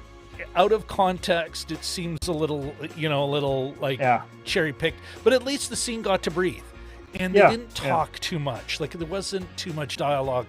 It felt, I think that actually contributed to revealing character and advancing the story a bit. I recently watched a couple of years, or anyway, A Cry in the Dark, which is the Lindy Chamberlain's story, the woman, the dingo ate me baby, that whole thing out in Ayers Rock in Australia. And it was a good portion of the movie had to deal with the public's interpretation of her situation, her story, to the point, I think it was directed by Fred Schapisi. They actually had scenes within the movie, just random scenes, people at a bar in Sydney, they're saying, well, what do you think of this? And they would do this. They would cut to these people that didn't have any other scenes, just sort of like man on the street, just people talking in bars or getting in arguments at work about it or whatever. And it was kind of a really useful mechanism about how the public was perceiving the Chamberlain family. I'm not suggesting that would work here, but there's various ways of doing that. May have been something like that we were missing in this film. Yeah. Or done in a more Maybe. graceful, elegant way or something. But I mean, yeah, not that it just that one Well, scene. It could have and been. maybe I a would have made little it longer. one piece of, but yeah, made it longer. Let us be in the scene, and then one piece of dialogue. You're that Barrow gang, eh? Yeah.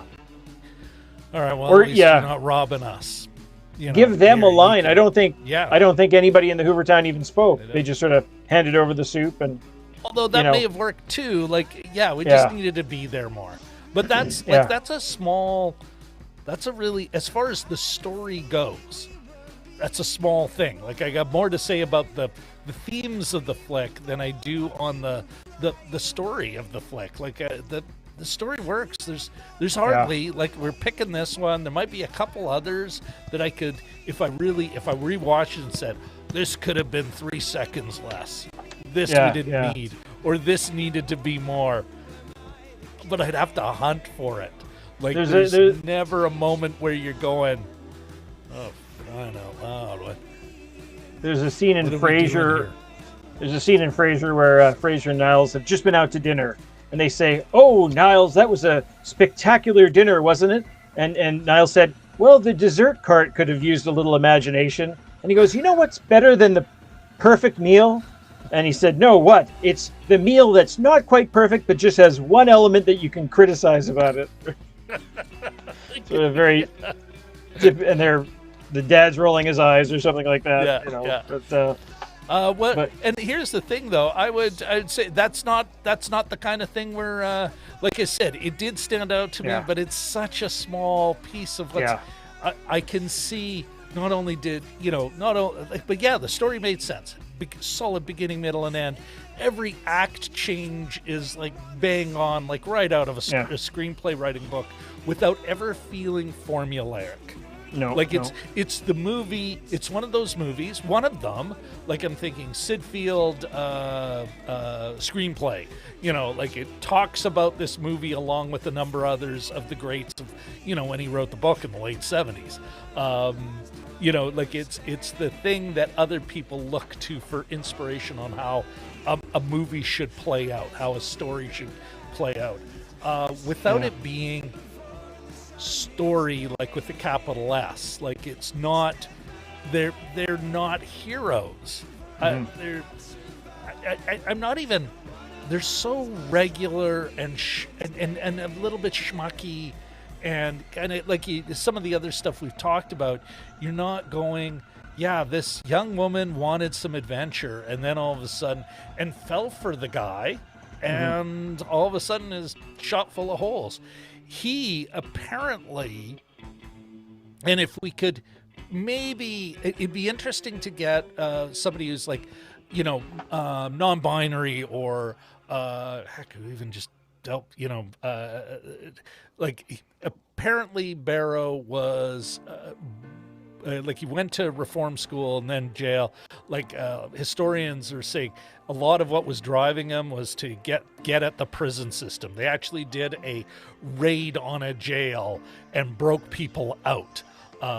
He had been, like, some of the they talked about his sexual, like his problem with sex, in a pretty decent way. It wasn't, this is why he's, like, they didn't do that. They didn't do the, well, maybe it's because he was gay or a child. Well, like, they didn't do that. But it would have been, like, apparently he was, like, part of what may have been driving him, what historians think drove him in some of his behavior was, he was molested, like, a lot in jail. Ended up killing a man in jail that somebody else took the rap for because he was already in there for life. But some guy who's raping him in jail, and they kind of allude to it in his inability to be intimate with Bonnie. Now, I'd like to know, is that true or not? I like the way it seemed to be handled with a more gentleness than than could have been. Again, back to that, they were real people, real characters, like the characters, not just talking about the real people, but it's funny, and listening to a guy like Warren Beatty, who was known to be like one of the doggiest dogs in Hollywood ever. Lothario looks to Warren Beatty and says, "Respect." And he gets to say the line, "I'm not much of a lover boy," and just the sort of wink, wink to every guy out there. But I'm thinking every woman out there. Don't you worry, I could come out of my shell for you. Yeah. Listen, after I'm off set, like. So, the interesting thing about that, though, that whole handling of their non-consummated relationship. Yeah. Now, at the end, they imply that they get there at about 2/3 of the way through. Mm-hmm. They finally consummate their relationship, have sex. I don't know why I'm using euphemisms for it. Yeah. But I think every movie is about conflict, and every movie's got that tension. It's got that sinew in it, and I think the violence is really connected by the fact that they can't get it on, or he refuses to get it on. So there's that sexual tension that sort of the violence is able to dissipate. I'm not a psychologist, but I'm saying that's it's almost like that not that will they or won't they, but it's shown fairly early on in their meeting that it's not going to happen for them, at least not right away. And so then what happens is that they get their rush, they get their, the thing that puts the blood in his cheeks isn't the act of love, but it's something a little, stealing cars and running out of town and all that other kind of thing. I'm wondering if that's because I didn't get that at all, actually. And that's one of the things I appreciated. But I'm wondering if that's because they didn't, maybe they are. They're like, it's kind of a weird Rorschach test on us. How are we interpreting that? Because I don't think they make that connection obvious in any way. It'd be interesting what people say in the chat. But I don't think that was, well, maybe we're already moving into sort of the meaning, the themes of the film. With that in mind, I am going to throw up that overlay. Because I think that's exactly where we're getting into now. Because there's so little to criticize or really say about the story other than, hey, if you're going to write a screenplay, this is a good movie to watch to know how to deliver a story. Okay, Jim, is that like he certainly was like apparently Clyde Barrow, the guy, was angry with the justice system, and yes, you got thrown into a jail where you're never protected, and you're like, he was young, like and small, what we would now think of as a child. You're 18, and somebody's molesting you to the point you have to murder a man to stop the rape. I could see yes, I might hold some, but do you, like, that's the guy, and I don't think we see that here. They don't explore that enough. And that could be the lingering, like the Hays Code wasn't quite dead to actually put it on. Like Cool Hand Luke was still a few years away, eh? Like some of these films that were showing how awful prisons were, like how soul-destroying they were, and even mental health institutions, like One Who Flew, those were all 70s post-Hays Code, time. Maybe that's part of it. Like they couldn't get there. I don't know. What do you think? Yeah, I mean, they didn't. Like a lot of these things, I don't think in 1967 they would have been overeager to, explore in depth somebody's inability to function sexually. So I think they sort of just, they left it alone. But they did have it there. It was a prominent part of the film. And immediately, she starts kissing him as they sprint out of town, and he goes, no, and she gets all frustrated, and it's, our first fight, and he just says, when she was gonna perform fellatio. Yeah. Like in what was, like, you have the scene that was like hot and they're clothed. It was hot and they're clothed, and then becomes, it's like, is this gonna get violent? And then it's like, no, it's sad, and like probably the point where you feel for both of them and the way they're trying to work that out. You know, yeah, like to go from hot to sad and sad and poignant. Poignant is the word I keep coming to. Yeah, yeah. Yeah, I mean, without the... I'm not trying to make it all about the sex, folks. We will get to other No. messages in this film.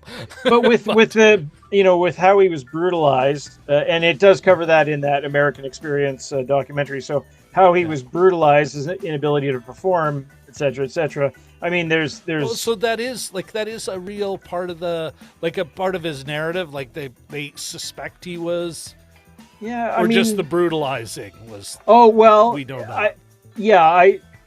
All that kind of stuff is such armchair psychologist kind of stuff that in the first place, and you don't, he's actually not around anymore to question. But it's just it's speculation, obviously on my part. But I think it definitely plays a fairly large role in that. In that, yeah. What else? What other messages did you think this film was? What else were they peddling to us, Jim? Just that sort of notions of mortality and that sort of thing. I know Vlad has spoken about that as well, so I don't want to steal his thunder necessarily. But he's an undertaker, and they get rid of him right away. And then there was another reference to needs to get out, and they're just stuck on the side of the road. A comic moment of foreshadowing. Yeah. Very MCU. Yeah. Wasn't there another one that said something about speaking at a funeral or preparing a funeral or something like that? There's some other allusion to death as well, but just that sort of the bloom of youth being lost to time and all that other kind of poetic stuff. And maybe this is like coming back to some of the, again, I'm not sure I could say class conscious, but there's a bit of politic in it where there's that, lost potential in a world where there's no jobs. Like, what do these young people do? If you're not one of the lucky ones delivering groceries, where your opportunities are, you're lucky enough to have a job, but you're like, from 1930, 1931, a lot of these people could have been seeing, this will be the rest of my life, and I could lose this job and be one of these Hoovervillians.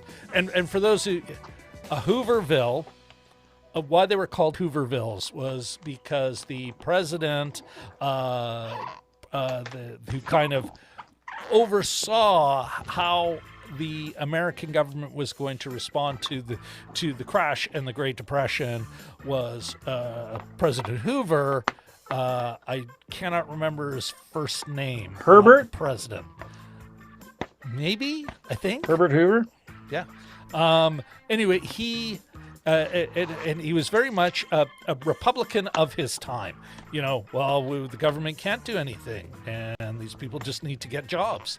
Apparently, he wasn't a cruel man. He contributed like his own money, but he was like, no charity or nothing. The government will just, and of course, which is why they were starting to call these places Hoovervilles, because it was Hoover who wouldn't do anything to help these poor people. And then, of course, the New Deal and the next 50 years of American economic greatness, really. The New Deal and the post-war Reconstruction. And it's interesting, they had two FDR posters you could see, almost like a coming thing. There was a couple of visual references to FDR. Yes. Yeah, and that New Deal. And so that may have been one of the themes of the movie, without it being hammered home. And now I'm going to look back more gently on the the sex thing and that denial of life, that he can't proceed with life. Now, this may be moving a little too far, that they can't connect properly, like it's all part of the context, that misery of that time, Yeah. Yeah. No, I mean, it was a, Yeah, it was How really many people are feeling that now? You know? yeah. Well, and then you have another side of their government down there that doesn't want to do anything, right? Well, it's. I mean, yeah. There's some parallels we can draw, right? But yeah, yeah, it's interesting. Yeah. So what else? Oh, yeah. Go ahead. well, I just wanted to bring up the way that it ended. So there's the ambush. There's he earlier on he loses a lens from his sunglasses. They stop to help out Malcolm, who is the father of CW, their sort of mechanic, I guess. Yeah. And they stop, and it's a lot of little quick cuts, like who's looking at what and what's going on, and there's something not right, and they all sort of cotton on to it fairly, too late. Yeah. But so they get shot to death, and it's about to get sold out. Yeah, as they were. Famous movie ending. They get just pummeled with multiple, probably 36 bullets each, and as it happened in real life. Yeah. Yes, yeah, and then they show them sort of their bodies coming to rest after being shot up, and then there's a final shot, and I think it's from outside the car, like from inside the car, looking out the windows, and it's just the Rangers or whatever approaching the car, and then it just goes the end. I thought that was, I thought, in talking about, notions of death and stuff, the fun, the hijinks, there's no Foggy Mountain breakdown. No. It's just no sunlight, it's just like black screen, white credits, just bam, done. And, I don't even think there was a Blanche eventually served 6 years in jail and then was released. There was none of those sort of, no little no epilogues. The credit period, because I had to go in because I was looking for the copyright originally, so it was like, I usually just jump right to the end and look for that, and I'm like, oh, it's in the head credits, which used to be a really big thing, even up into the 50s, and that the bulk of the credits were up front. Tail credits were it's actually one of the reasons George Lucas left the Directors Guild as a member, was because the directors, the DGA, who gave him a buy on his first film, but said, no, you have to have these credits up front. Because the producers for years and years, who cares about the crew? And they just, more and more credits were getting dumped to the end, right? Yeah. But so this is almost that cusp, and then they just, because all they're giving us is who was in it. This is the cast. Okay, we're done now. Yeah. Crazy. Okay, that was a weird sidebar. No, it's interesting. Not the newest. For those of you regulars, it's what we do. Bonus facts. Bonus barely relevant facts. Back to the ending you were talking about, Jim. Yeah. Yeah, no, so I did that. I mean, it was obviously meant to be abrupt. How did that abruptness work for you? Like, rides over, folks, bam. I liked it. Like, what else? The story does end with them. And not to say that I don't care about Blanche, but I don't care about Blanche. It starts where it ends with these two poor schmucks. And these two poor murderous schmucks. This is not, we got to be careful not to, they could have been so much more. Well, they could have been just, well-off working class people. One of them went to the war, the other got a war job, and one of them came back from the war, hopefully not damaged in body, mind, or spirit. I guess we don't. But to end it that abruptly, works for me. It really did. And to go to the performers and just say, hey, these are you're in a play. This is who made the play for you. I kind of like that. And the music cue, if memory serves, like not really obvious piano or something, but there was a music cue that was just really down note, again, poignancy. And it does, Jim, I think when we get that hit and we're having a moment where we get to process our own emotions as audience. You know, we get to have a moment of just, we get to breathe. We get to have a moment of, whoa, that was something else. And we're not given text to read and a whole bunch of stuff where our attention is drawn, right? We're actually left there with our thoughts and our feelings and the opportunity to process that, because we did just go on a 2-hour ride that was pretty intense. Yeah. You know? Yeah. I mean, what do you think of that? Like, does that ring true to you? Like how you felt, and to everyone in the chat too, because we're coming back to you in a sec, guys.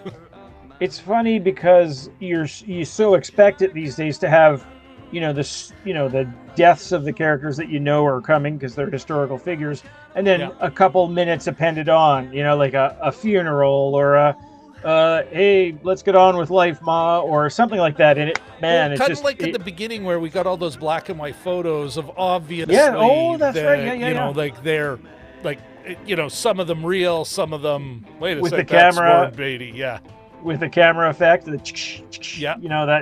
I forgot about. I was going to mention that too, because they took a lot of pictures. There was one was found in one of the hideaway. Her with the cigar and her tiny teeth. And that, again, I'm going to advocate for watching that, and we'll post a link to it, that American Experience documentary, because the photos in it are great. Like, there's pictures of her working in the restaurant, and there's some grisly ones near the end, a little bit of a trigger warning, but it's a really well done piece of documentary. But even there, and that's another thing it's on my list of things to bring up here. I haven't watched all tellings of this particular story, but it seems that when somebody gets their hands on it, even despite the 13 people that they killed and God knows how many ever they wounded, it still leans to the sympathetic, side for them. Even this American Experience documentary doesn't come down too hard on them. And somebody mentioned even though you could call them not mass murderers, but serial killers. Spree killers, serial killers. And then somebody, again, and sometimes it's, somebody put on the YouTube comments, and sometimes this can be just blah, blah, blah, but in this case I thought, well, what if they were not white? What if they were black or Hispanic or something like that? How would we be treating the story different? There'd be no Bonnie and Clyde. No, I don't think so. There would be no media narrative at the time other than... Well, and heck, would they have been able to go that far? No. They would have had a posse, a state line crossing posse running them down. Heck, I mean, even at the time, I do not see any a black armed robber in the southern U.S. in the 30s. That's a person who's like, I want to die going out in a blaze of glory in my first heist. Yeah, exactly. So no old man would try and stop me from stealing these peaches. I just would have been shot. Yeah. And the sheriff would have come around and said, "Oh well." So that sort of makes me there, Bill.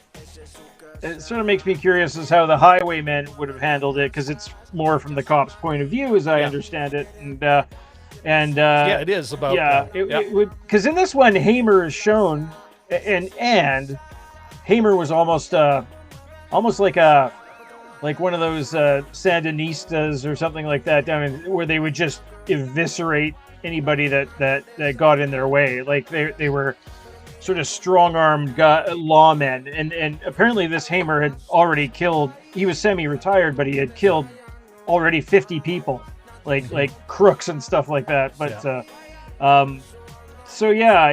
it's. I'd be interested to see if there were tellings of this tale that sort of had Bonnie and Clyde in as not necessarily sympathetic people, but but something else. Because they certainly brought the darkness on a lot of families, but absolutely, yeah. They, you know what, there weren't. They. A lot of people were murdered. Yeah. You know, Yeah. and unlike like some of these narratives where you're kind of going, well, the police rolled in with 50 people and heck, well, I'm thinking there have been other scenarios where, it's like, oh yeah, no, a cop did die and that sucks.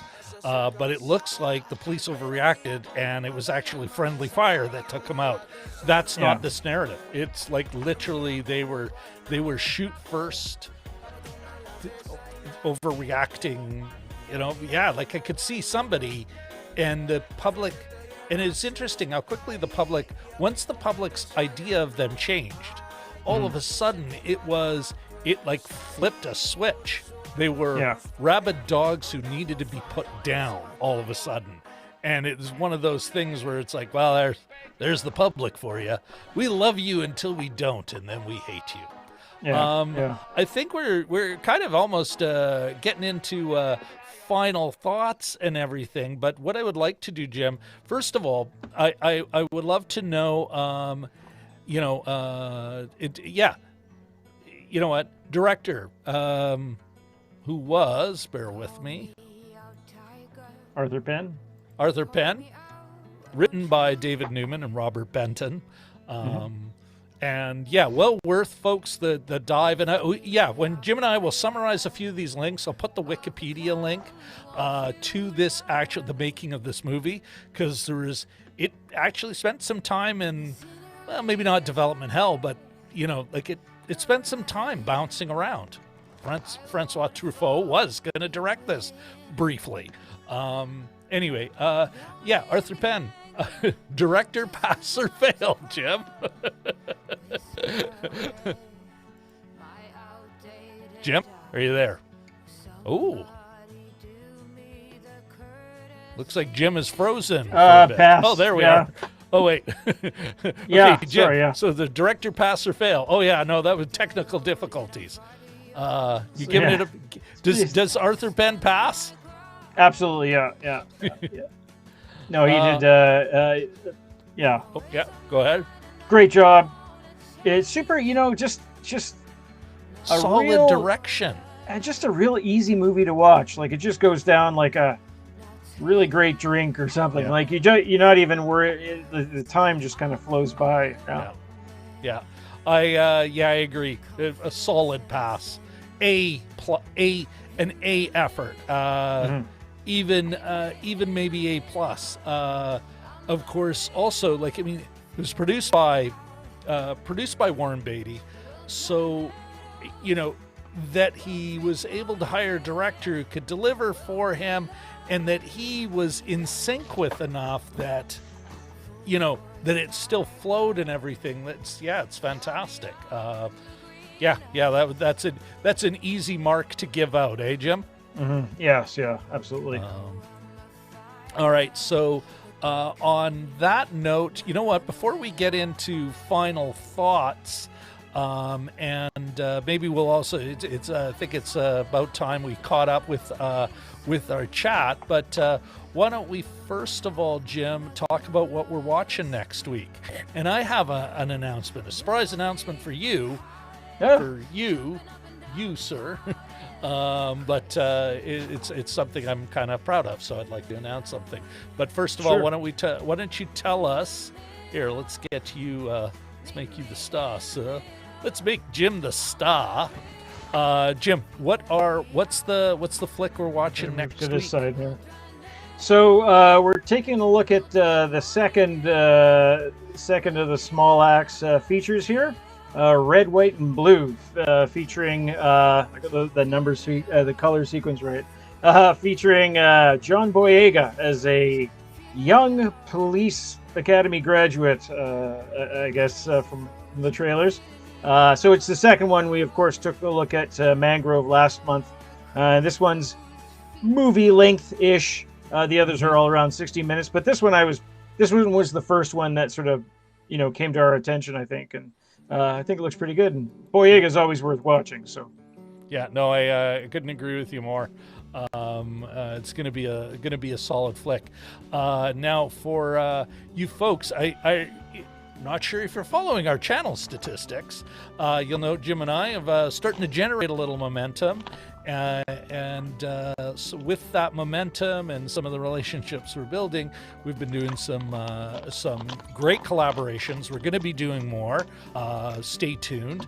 But the one of those things is I'm going to actually be two items on Monday mornings in a very, now this is for you left-wingers out there. If you're center to right, you know what? Yeah, it may not be your scene. But I'm going to have about 5 minutes on an American left-wing trade unionist types stream on Twitch, where I'll just kind of update them on the movie we watched. So it's an opportunity to talk a lot briefer about movies. I'm basically going to give the highlights, and you know what? So, and who knows? Maybe we'll get some of those folks watching Jim and I. That's impressive. on our live stream. The other thing is, and hopefully it'll start next Saturday, and I'll put a link to it in our kind of post-show post, is Saturday mornings, and I'm going to start a Twitch stream that will just be super Clubhouse stuff. Saturday mornings, I'm going to play video games badly. Jim, if you want to join, and we're just going to bullshit movies, and that's more where you want to come into that Twitch stream, and like I said, a link will be in our post thing, and just hang out and talk about movies as I play Among Us badly. Love to see you there if you can make it.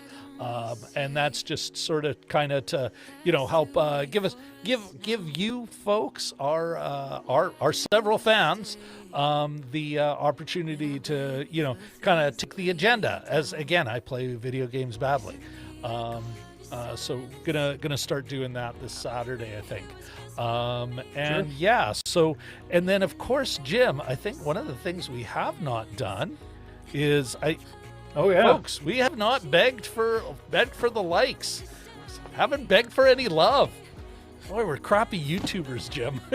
We are. And let's not forget to subscribe if you haven't already. And the last but certainly not least, ring that bell. Okay. Why don't, Jim, if it's cool with you, let's catch up with the chat before we kind of wrap everything up here and get our final thoughts and let everyone move on, return to their regularly scheduled programming. All right. Now, okay, where are we? Bear with me, folks. I just want to make yes. Dragon Movie Guy. Dragon Movie Guy says, best in caps living Canadian actor in his 90s. William Shatner?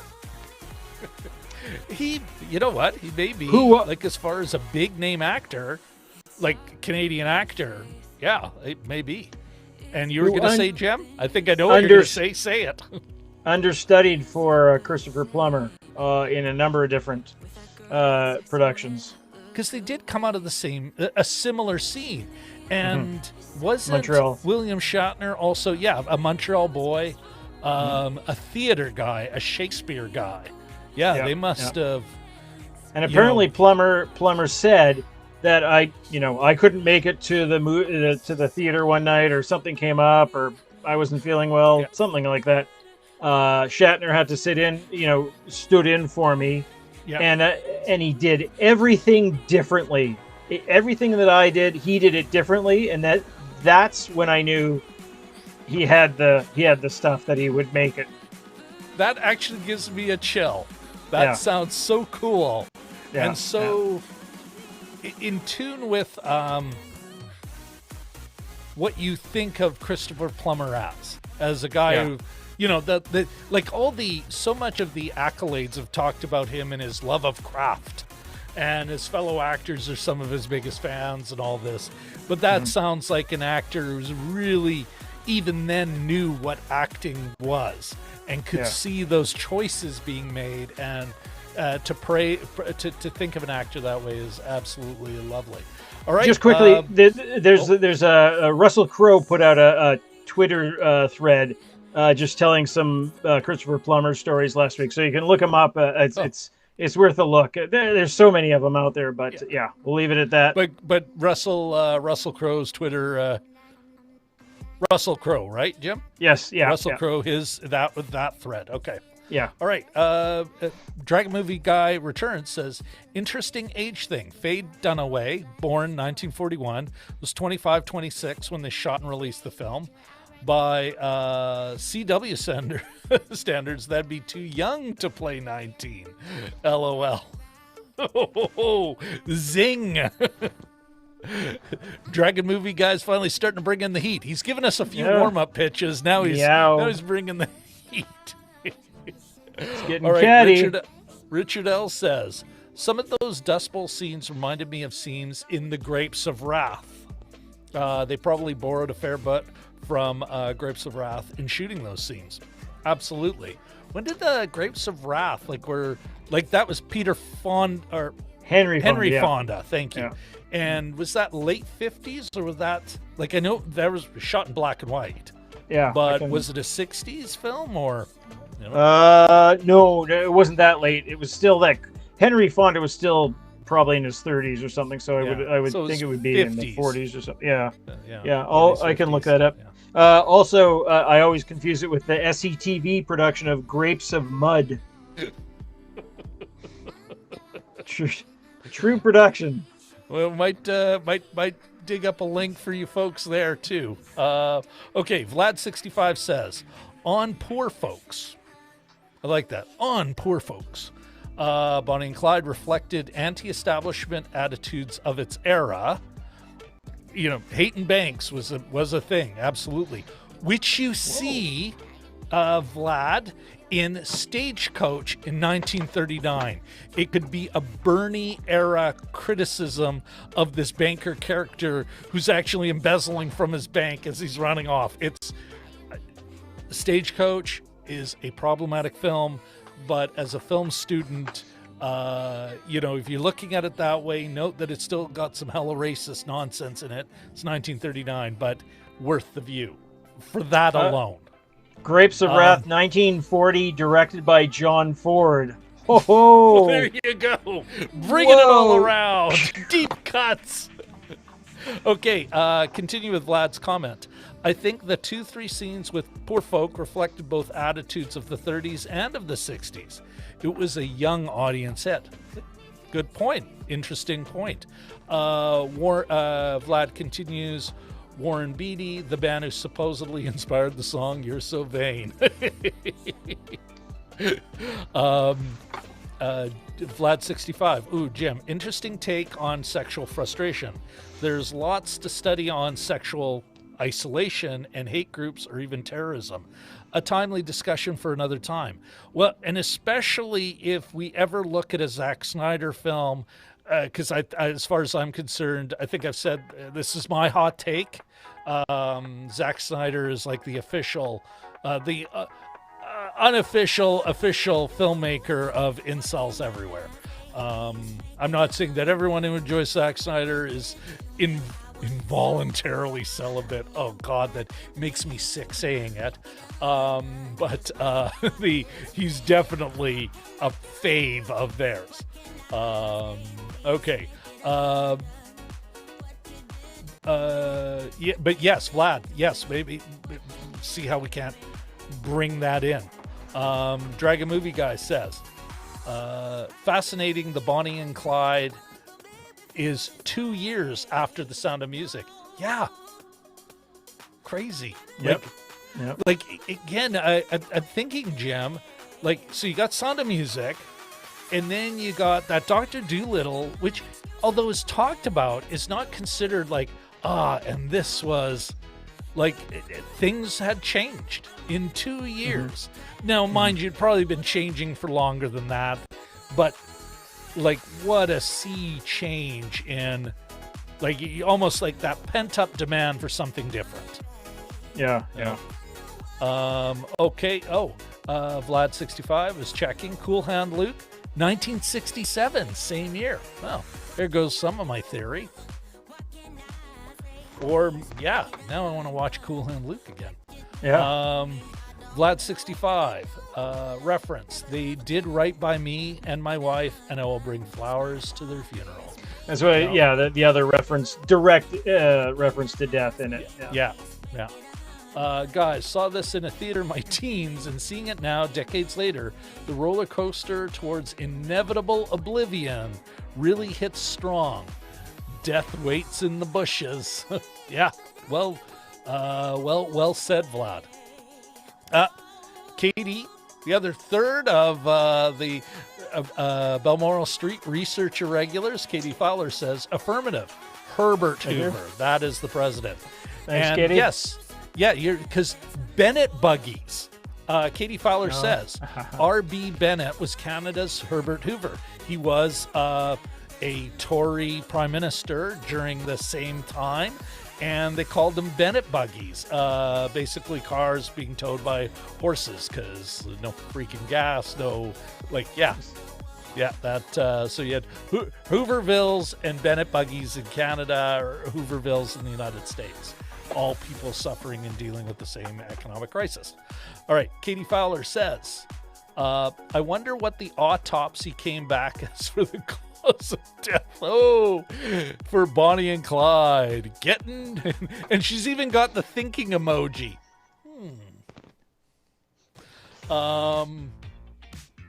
This is a little dark for Katie Fowler, I'm thinking, Jim, eh? Like, I mean, this is not the same Katie Fowler who goes, doesn't pass the baby test.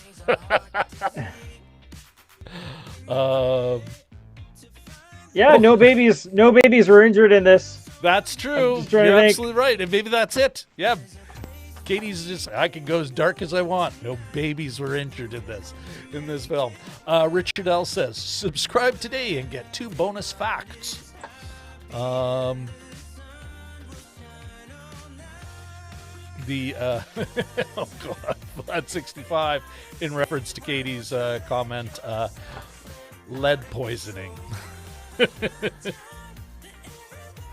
Oh, here, going back to something you're talking about, Jim, about that. So here's Vlad, if memory serving, he says, on the ending, seeing it in the theaters, it was silent as we found out. Very somber. Yeah, again, there's a poignancy to that ending. Yeah. And another praise for the ending. Those people can walk out in their silence and process it themselves.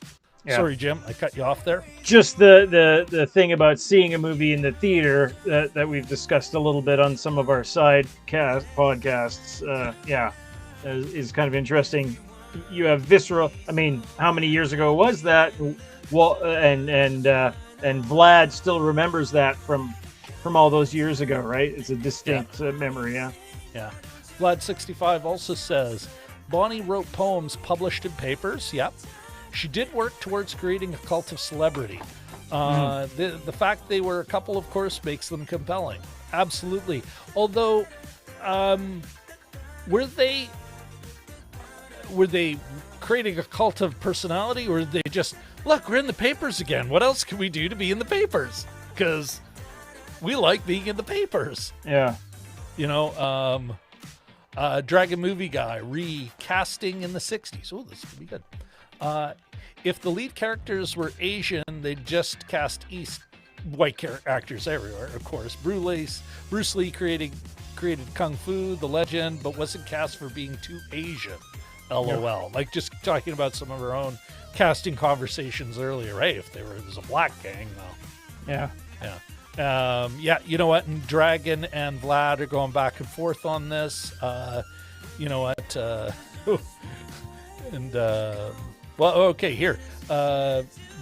Worth noting. Vlad 65 says Dragon. Yeah.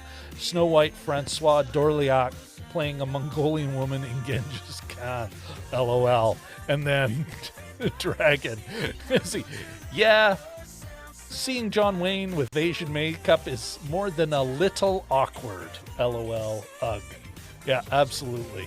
All right. Okay. Richard L. Quick fact, Grapes of Wrath shot under fake title of Route 66 because the novel was radical enough that the film would have been shut down. That was what they were worried about. Wow. That's crazy. Thanks for that fact, Richard. Yeah. See, get 3 facts if you subscribe. So from our wonderful, it's one of the reasons, Jim, I'm going to say it, said it before, I'm saying it again. Best chat on the internet. There we go. Dragon Movie Guy, Cool Hand Luke, Youth Rejecting Authority, Empire Strikes Back, Luke loses his hand with fighting authority. LOL. Lucas was in film school when Cool Hand Luke came out. Uh-huh. Yeah. Well, that and this, like, you know, how the impact on these students. Spielberg was in school at the same time, wasn't he? Yeah. Coppola was out of school, but, you know, a junior in the scene. Like, yeah, Warren Beatty must have been quite the hero to these guys. Yeah, I think so. And you could kind of see even Faye Dunaway's impact for a decade on actors. Mm-hmm. That'd be an interesting thing to do, is take a look at some of these, like to take a deeper dive, like go into some cuts of her roles, you know, maybe but definitely post this, and see how they affected women's roles and women actors and how they delivered, you know, then. All right. You know what, Jim? I think what we'll do is, if you know what, you got any other final? Let's see if you got any more final thoughts before we wrap this up here. Let me get the right graphic up there. Sure. Yeah. Anything else you wanted to, you know, quickly mention before we let everyone go home? Before we cue these credits. Here's another interesting fact. Bowen Yang, who's a SNL Saturday Night Live cast member, his Instagram is @Faye Dunaway, which is kind of funny. But anyway, just a great movie. Super. You know, sometimes you watch these movies that are good for you, and it's just, sometimes it feels like a little bit of a chore, or you have to be in the mood, or you have to get into it. I mean, I had it on my PVR this time for long enough, but you know, you put it on and the first hour was gone like that, and I started it fairly late on Friday night, and then I thought, I might as well stay up. I think I started at like 1 in the morning. I thought, I'm just gonna stay at, you know, just ride that train through, and I just thought, this is moving too well. This is going too good. I'm really digging it. It was a great watch, and just you feel in a good way. You feel school. You know, it's sort of like, now this is a movie. You know, now these are 2 movie stars. Now this is how you carry a movie. This is how you tell a story. Like just thoroughly like that. You know. I gotta bring this up in the chat. Came up, Dragon Movie Guy said, Jim, and ... Bowen Yang is the first Asian American cast member on SNL. Synergy. Everything connects. It's Kevin Bacon. But I mean, there's so much here. We just barely touched on the whole celebrity thing, and there's other. You know, it's a big full movie, man. And tellingly, this is my final thought. I didn't erase it off my PVR after watching it, so it's still hanging around. I am actually disappointed. So I finally found it. You can rent it. I rented it instead of buying it. And there's a part of me kind of going, you know, the extra $10 would have been worth it. This is a movie I'm going to want to refer to again, you know. It was... Yeah, Jim. One of those movies where I think we maybe quibbled on a few points here. Yeah.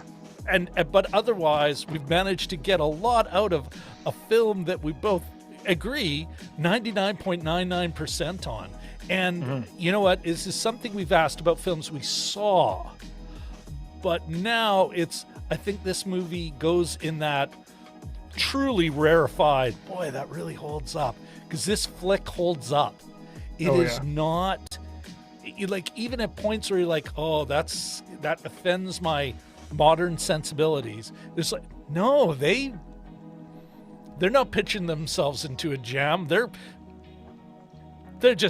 playing 4D Yeah. chess, and I'm just it's going to take me 3 scenes to get just how good they are, how on everyone was. Like you're seeing a movie where they really caught magic, and like I said, you can, you know, so I think I will, and this will be in my first report. I'll be able to say, you know, they get an honorable mention. You guys, all of you guys have convinced me that they at least get an honorable mention for class consciousness. They so well acknowledge the time. They so well acknowledge the economic circumstances. They at least allow for the fact that there are poor people getting screwed by banks. Like never once actually blaming the poor for their poverty. That at least it gets an honorable mention there. And again, like, I mean, and how many other movies have we looked at where it's like, there's no poor people here at all. There's no working class. There's no, like, no, this is how the affluent live. And we're all supposed to live like that. Damn, good. Solid flick. Just like you say, Jim, you know, it's like, good suggestion. This will be one of these things where years later we get, boy, that really holds up, doesn't it? Yeah. Oh yeah. Like, wow. Yeah. I'm really glad we did this. I thank you very much. I'm just, hey, this is a winner. Yes, absolutely. Yeah. All right. You know what, Jim, with your permission, I am going to send you to the green room. Assuming you'll stick around. We've got biz to discuss. Sure. But all good, of course. But everyone else, you know what? We'll just quickly say goodbye to Jim. See you, folks. And for you folks, I just want to, first of all, thank you all so much for coming, for joining us here.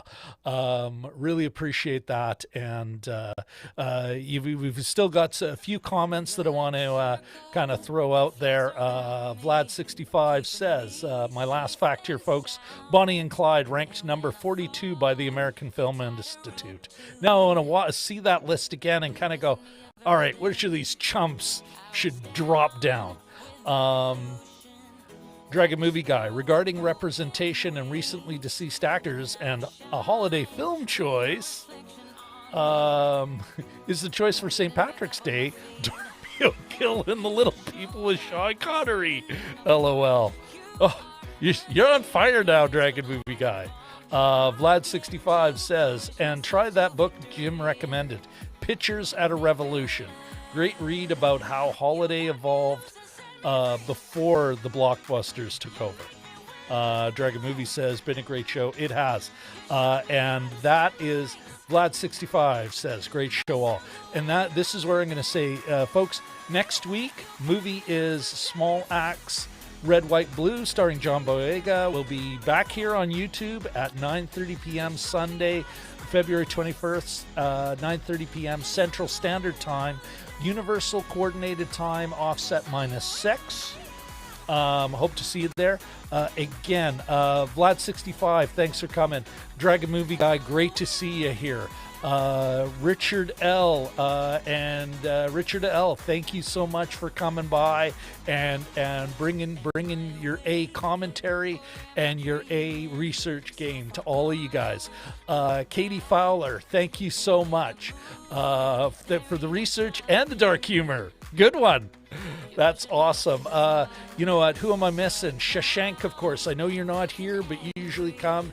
And so here's your little Easter egg at the end of the show, because you're always pretty good at picking up the rest of the show. Thanks for dropping by. You know what? Ahmed Jelly Duck, you are the man. Thanks for coming by. Maybe we'll see you Saturday. We can play Among Us on our respective Twitch things and talk movies. If I'm missing anyone else, well, then I'm a terrible schmuck. I want to just say thanks to everybody thanks to everyone for coming in. And I think it's time, folks, to let's bring the music down, and I guess it's time to cue the crowd.